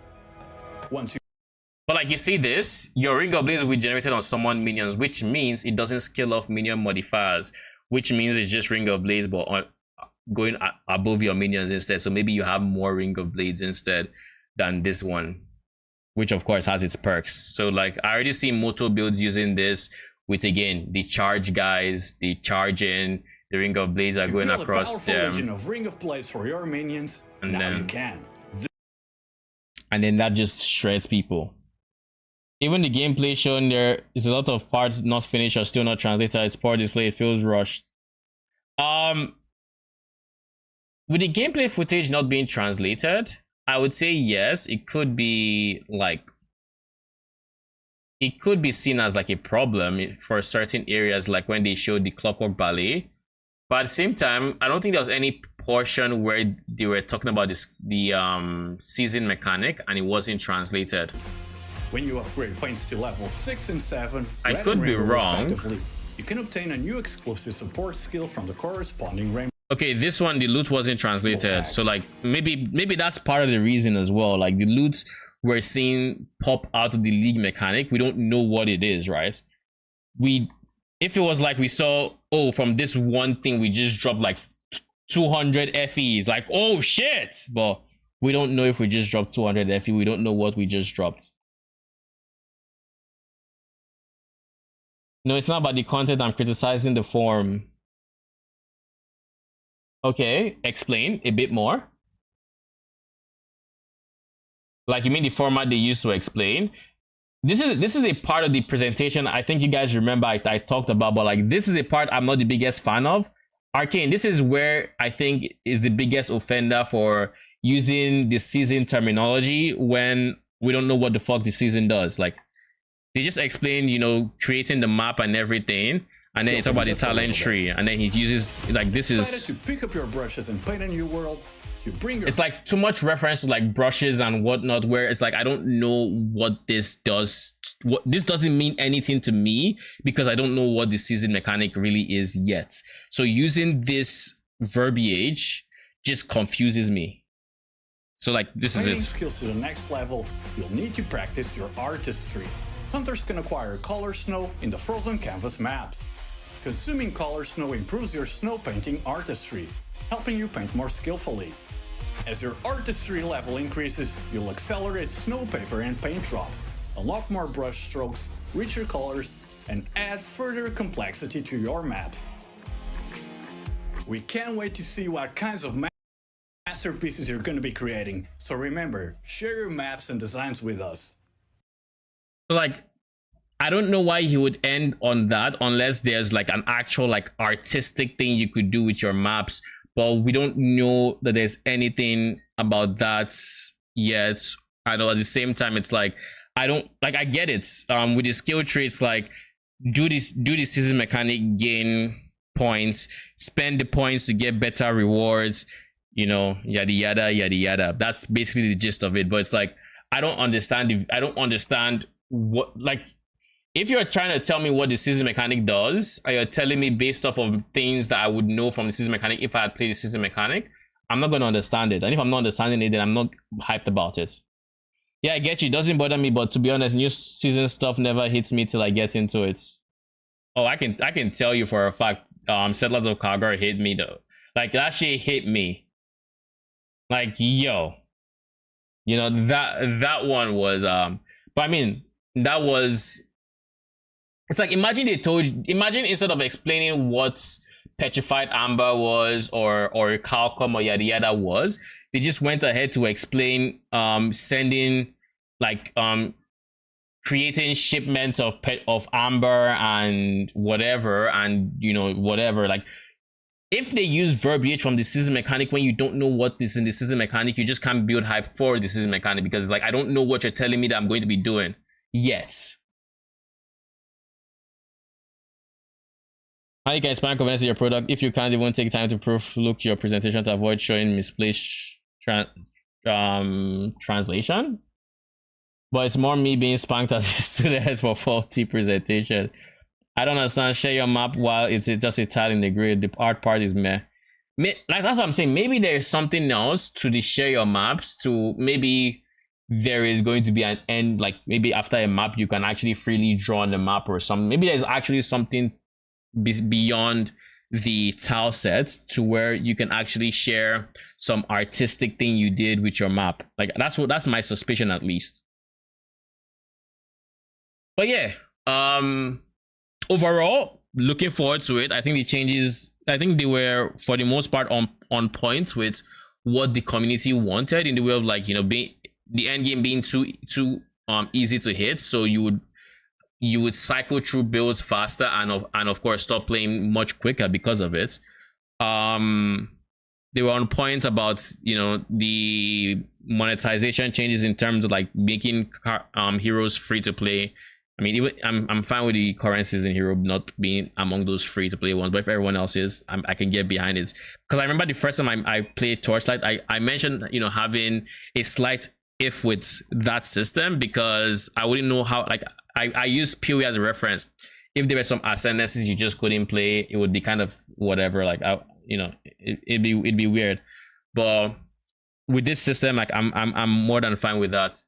I'm also fine with the one, like, if you can get one guaranteed pack spirit of your choice every season, I'm more than fine with that. That actually seems decent at the very least. Like I said, overall, I'm looking forward to the changes. The transfigured gems especially, I think, are like the peak changes.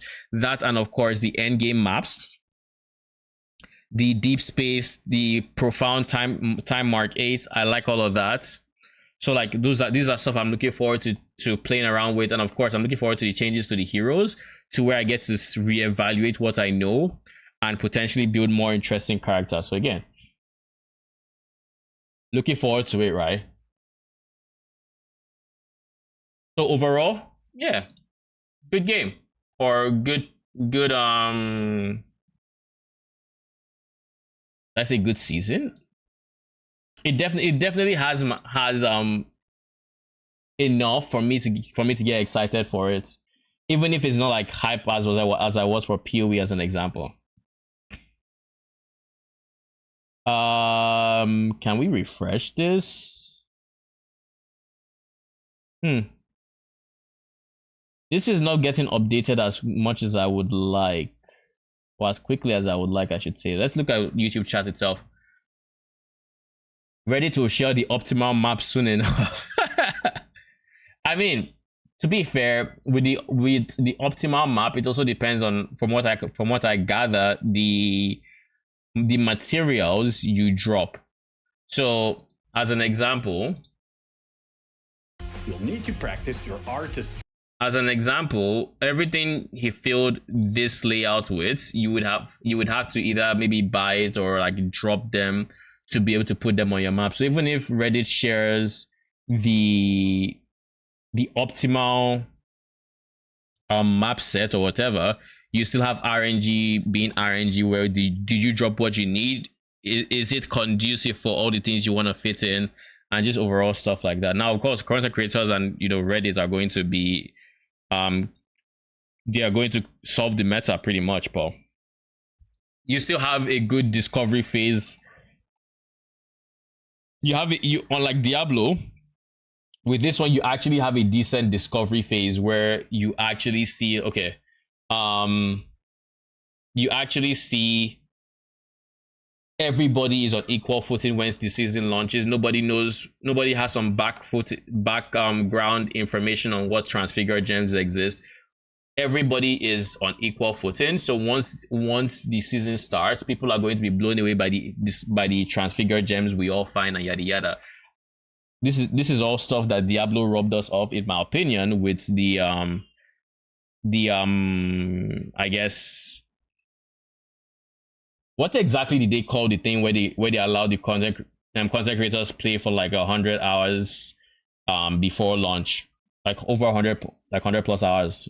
I don't know what they called it, but that's where they were full guides for the Dark Citadel, the raid, before it even launched. I don't like that. So like there's also that, which is Torchlight is also preserving that, which I think is really good. I do think there should be patch notes that would have a lot of these, so you can technically theory craft enough. So at the very least, you can still kind of plan a bit if you really wanted to, but I'm just gonna YOLO yeet myself, like go blind and see how it is. Ibitami can't not see the fact that the community wanted strangely aligned with what Torchlight wanted. Yeah, I think honestly, it's a case of they actually listen to the community feedback. Like they post a couple surveys over since like last season to now. They are on their Reddit and they are on their Discord, and people have like similar complaints and whatnot. So I do think it's a case of they listen, and they actually try to fix the things people have issues with to just make the game as fun as it can be. Because like I think Palstron made an analysis that I do agree with, which is they try to make the game as fun as possible. Like for example, nobody, like I won't say nobody, but like picking up individually picking up some loot that is just like you would need, but it's like it gets old very quick. Like with Last Epoch having to pick up shards as an example, you for some reason you have to click on it every single time you drop a bunch, but only picks up those in your immediate vicinity and yada yada. It's not fun. Having to pick up manual chaos orbs, it's like it's not really fun, but it's a necessary evil, or stack decks in PoE. So like they removed that, and now you can just press one button for like all the collectible like currency rewards that you would want to pick up, and then you can then pick up the gear or whatnot that you could also get excited for manually. And of course, there are some disadvantages to this, but overall I would say it's a net positive, in my opinion. At least it's a net positive. Maybe worth a try. I think it is, but more because Arcane seems hooked. I mean, Arcane is looking for the next ARPG to release, and I do think Torchlight is going to give us that. I think Torchlight is going to buy us the time we needed before PoE 2, because I know like everyone that is not French wants to, that sounds kind of racist. Anyone that is not French ferret wants to play PoE 2. when early access becomes available.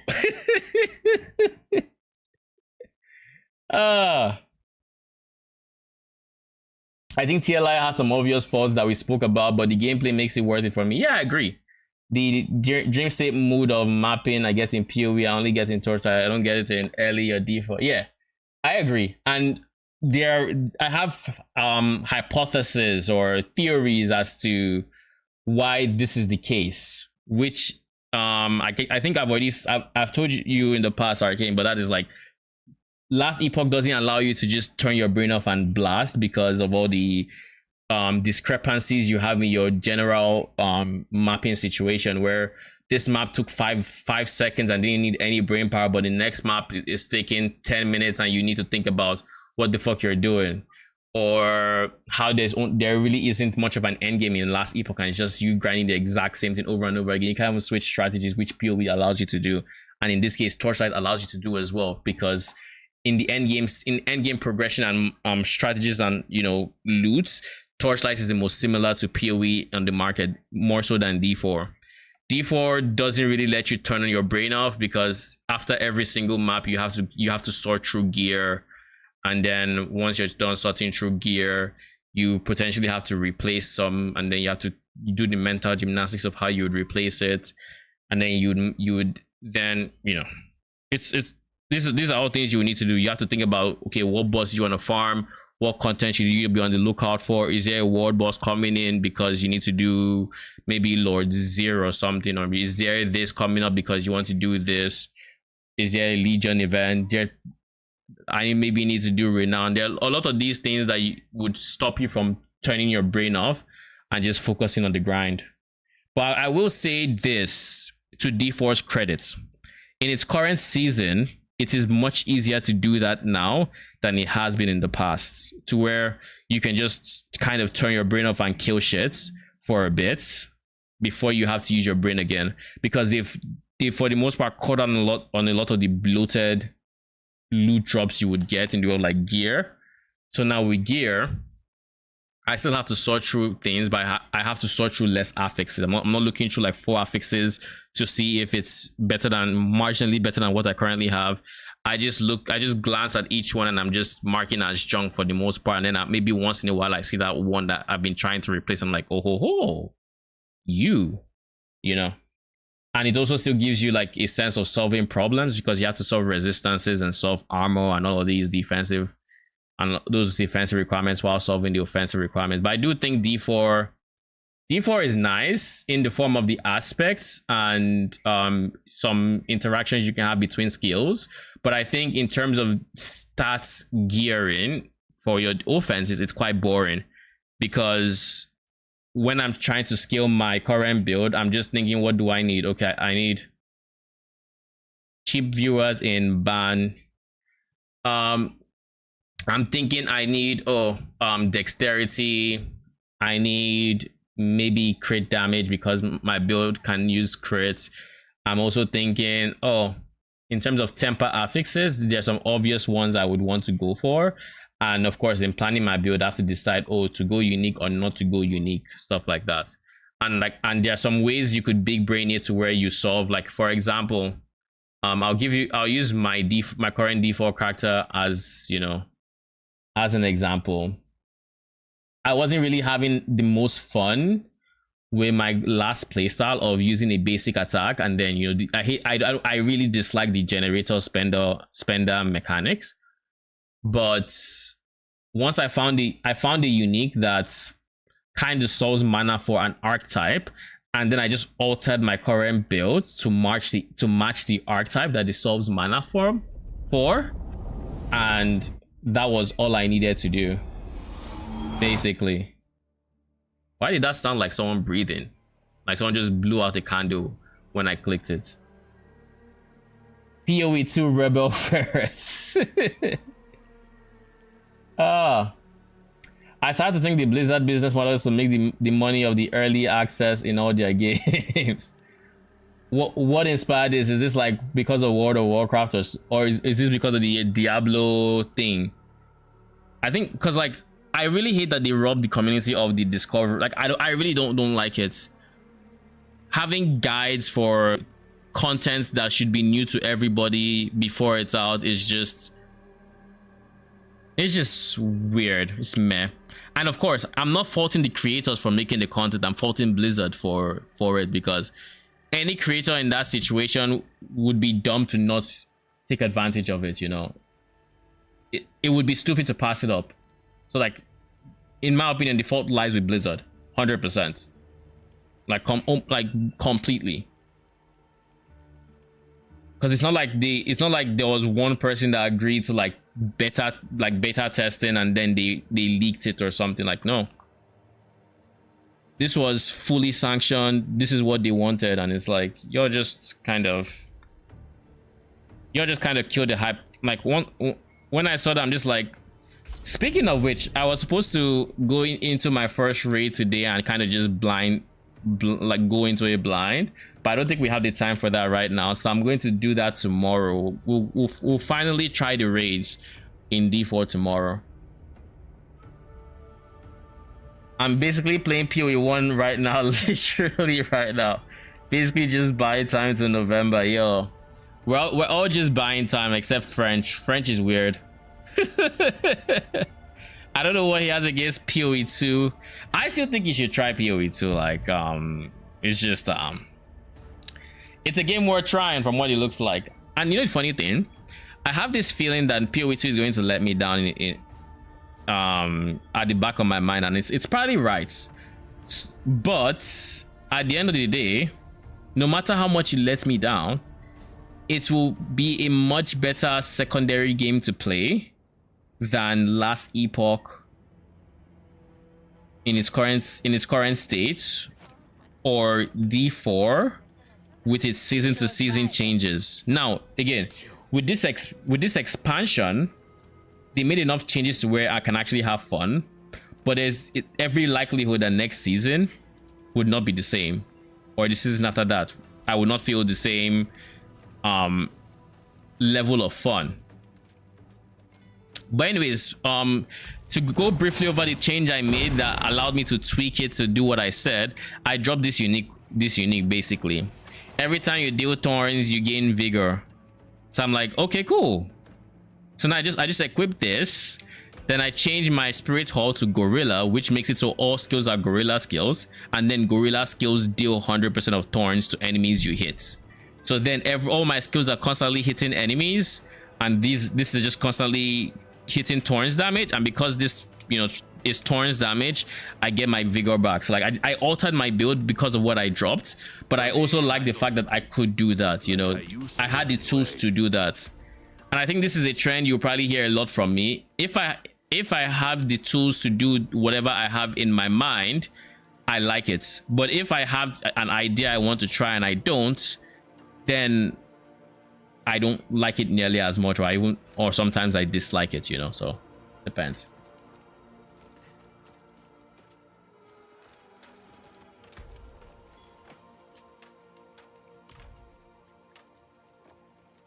Creators are following incentives. Blizzard is too big to not be blamed. Like, Blizzard could have easily just not done it. Like, if they didn't, like, it's not like the creators strong-armed Blizzard in some way, shape, or form into doing it. Like, no, Blizzard of their own volition did it, gave access and all of that, you know. So again, I'm faulting Blizzard here. Like, there's nothing anyone will tell me that'll convince me otherwise. Speaking of which, need I try to get more intelligence, like here? I shouldn't I? Yeah, but I kind of wanted to try more attack speed. Anyways, what we're going to do, I think, is we're going to do a quick pit run, because I don't think I've actually showcased what the build looks like today. And I will probably grind some more off stream to where, again, I have an end game idea of what I want the build to play like, and until I get there, I don't know if I can just grind on stream and get there in quick enough time. So that's why I'm grinding off stream. Well, that and nobody wants to see me spend like 3 hours getting freaking altars of Akarat, because that is something we have to do for renown, because we have to do renown. So I just completed that shit off stream. And keep in mind that shit was bugged. It was bugged the fuck out. For some reason, the altars of Lilith weren't enough. They couldn't have used the same system. They decided they wanted to use these tenets of Akarat, but then in each tenet of Akarat, you have to like activate small statues around it to reveal the big one. And it typically had like a few things you would have to do to reveal it. But the problem with this is if someone else had already done it and it was a certain type of tenet of Akarat, then it wouldn't reset, and then you would just be there without anything you can do to. So you have to just try your best to somehow you would have to try your best to get it to reset, and there's no easy way to do that. Even if you go to a new zone and come back, it's sometimes within reset. You go to town, come back, sometimes within reset. So you just keep going to town or something and hope it just resets, which is kind of just shitty. Also, I finally took my cosmetic, so I actually don't look like a homeless warrior at this point. So currently, all my skills are gorilla skills, so they all do what I want. So what I'm going to be doing is I'm going to be spamming Stinger, but because I added Ravager to my skill, it has that portion which says makes your core skill dash to enemies when it is active. And I still have like my keystone passive reduces cooldowns when I spam one ability 3 times in a row, a core ability specifically. So basically, I'm going to use Touch of Death to create swarms. I'm going to just spam this one to reduce the cooldown of everything else, and everything else is going to poison enemies to death, like just poison hard. Like I'm spending time that's going. I just realized, but like it doesn't matter. That is how overtuned I currently feel for my content.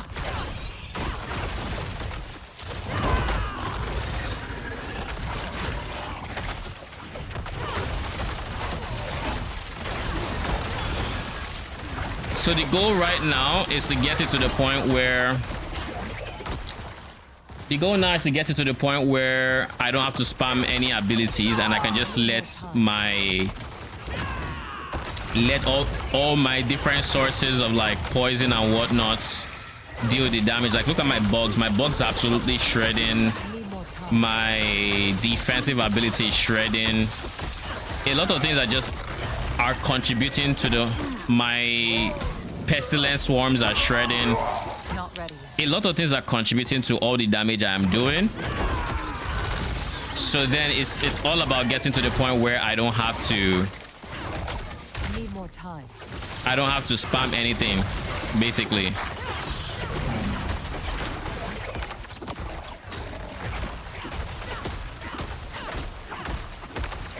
And of course, the fact that I don't have to deal with a Jenna spender anymore just feels amazing.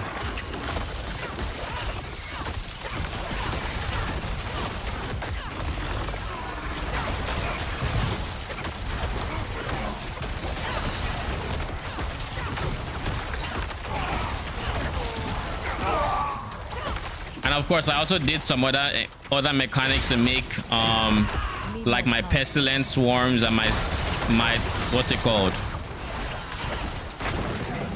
my pestilence swarms and my touch of death swarms. Keep in mind, I think this is quite loud. Let me reduce it for you guys, and let me reduce it for myself. Oh, Not ready. I'm not going to reduce it just yet. What I can do is I can turn down my headphone so it's not as loud for me, so I can actually hear myself think. But anyways, I have some other things on my gear that make it so everything else is doing more damage. For example, my touch of death, I attack an enemy with it, it infects them, and when the infection is over, it creates the swarm that flies around. But then I have a temper on my main weapon now that makes it so it can reinfect enemies, basically. So being able to reinfect enemies means that it can just self-propagate itself even if I just use it once.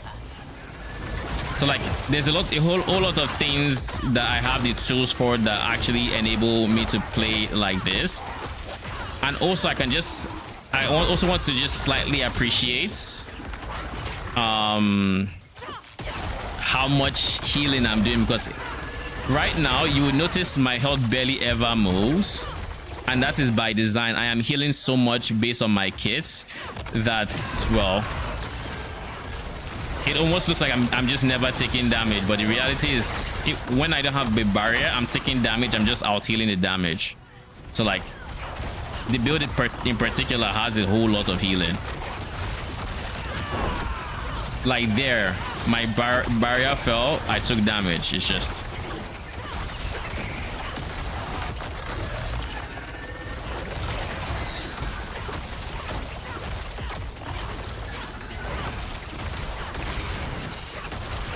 so long as I'm actively doing damage, I'm very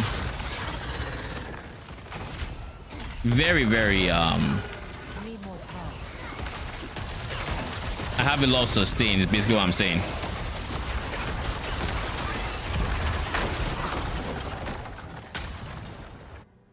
Okay, cool. Time for the boss. Not ready yet.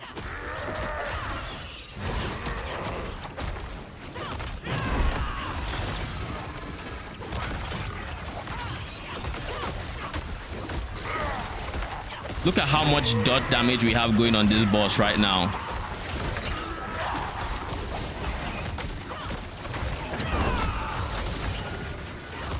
Like, look at that. Like, he's already dead. It's just, we just need to wait for the dot to actually happen. So yeah. Also, what was the first thing I wanted to increase? Consumption is right up there, but then there's also Festa. I'll go consumption. I think this is actually the first one I want to upgrade.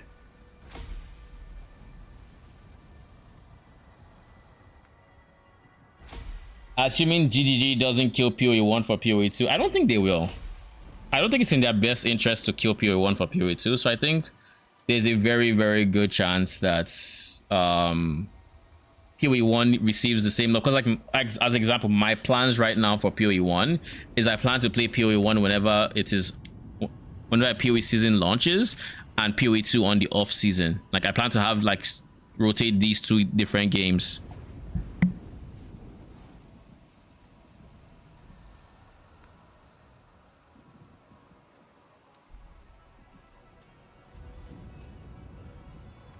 I'm back. So yeah, I plan to play PoE 2 and PoE 1, you know. I plan to ping pong them. Originally my plan was PoE 1 and then, you know, D4 last epoch, but then these games just disappointed me, so like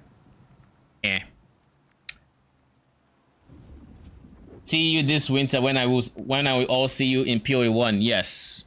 I do suspect this December is when PoE 1 will release. I don't know when.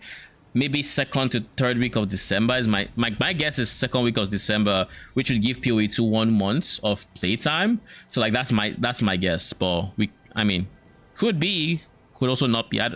It's not like I know anything, right? So who the fuck knows?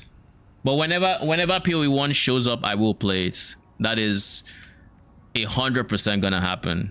Like there is no universe where.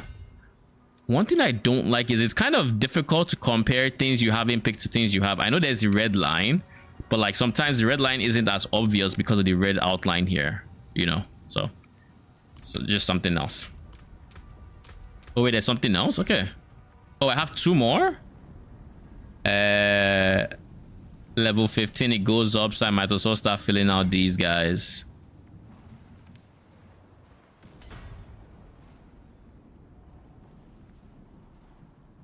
Okay, cool. And then once you're done with the map, if you think your inventory is getting full, you just go through these. For the most part, I don't have anything to think about right now until I go up to the next tier. I don't have to think about much, so I just destroy everything. Move on. Intelligence with a monkey build. Here, see, embrace the hobo warrior style. I mean, this monkey build is, the gorilla is performing well. It's so weird that my centipede skills are considered gorilla skills, but that's what the class allows you to do, so that's what I'm gonna do. But eventually I think I will switch back from my gorilla style to centipede style, just because that is what I think I want my endgame version to be. But there is a universe I keep the gorilla. But the thing about the thing about the centipede is, if I go centipede, I can literally, like, and I go the build I have in mind, I can literally make it so, I think it's permanent, right? It just has the potency thing. Yes, I can literally make it so enemies do 40% less, like reduced damage to me. And that is insane. Just do 40% reduced damage to me. Not to mention there's a 160% slow that we're not talking about there. But like, that is wild. I'm just saying, like, that is insane. So like, they are just doing fuck all damage. I'm healing for Lord knows how much life. Now granted, I would be degenning quite a lot because I have quite a few cooldown skills and not too many spender skills. So I'll have to fix that by getting a spender skill somewhere. Stinger currently is my spender, but I also don't know if I plan to use Stinger too much, at least. So I'll probably figure out the spender I would want to use and then just use that to replace Ravager, because Ravager doesn't actually work for me. And I think I'm leaning towards Jaguar skills because I need Jaguar for a glyph I want to use. But yeah, this is what we're going to call it today. That is the update on the Diablo character. I think my character currently is pretty decent in terms of strength and tankiness. I especially just like how tanky she is, and overall, yeah, we're gonna keep playing, farming, hopefully get up to Torment 2 by tomorrow. And tomorrow on stream we're going to be doing our first raid. So you know, I have still to this day avoided any information like I have like that's out there for raids. I have zero idea what they actually do. I just know like, oh, there's some one-shot mechanics or stuff, and you amongst and other people in the raid have to do your shit properly, or you know, y'all could get wiped out and stuff like that. So it's gonna be quite the thing. Don't hide after McGinnis. I'm not hiding, okay? It doesn't scare me much. It doesn't scare me, you hear me? Much, at least. But yeah, I'm still down to play Deadlock. It's not like the nurse just made me not want to play. Like I will still play. Just like yesterday, y'all played early. Like I think when I was done streaming, y'all were already playing, and by the time I was ready to play, y'all were gone. So I'll probably be ready to play much like later into the night. But we'll see. Anyways, thank you for stopping by. Appreciate you guys. And can we appreciate the fact that French just spent almost 3 hours spending it here watching a video on torchlights, even though he claims he only has, what was it, one master, and that was PoE 1. I will succeed in getting you to try at least one other ARPG, even if it's not Torchlight, or it could be PoE 2, it could be Torchlight. You know, I think you actually will have fun in one of those ones when PoE is on its slower periods like now. I genuinely think that there's, even if it's like just a week, like, because Torchlight is the kind of game you can play for just a week, 2 weeks, have your fun, dip. But anyways, see you guys tomorrow. 07, good night.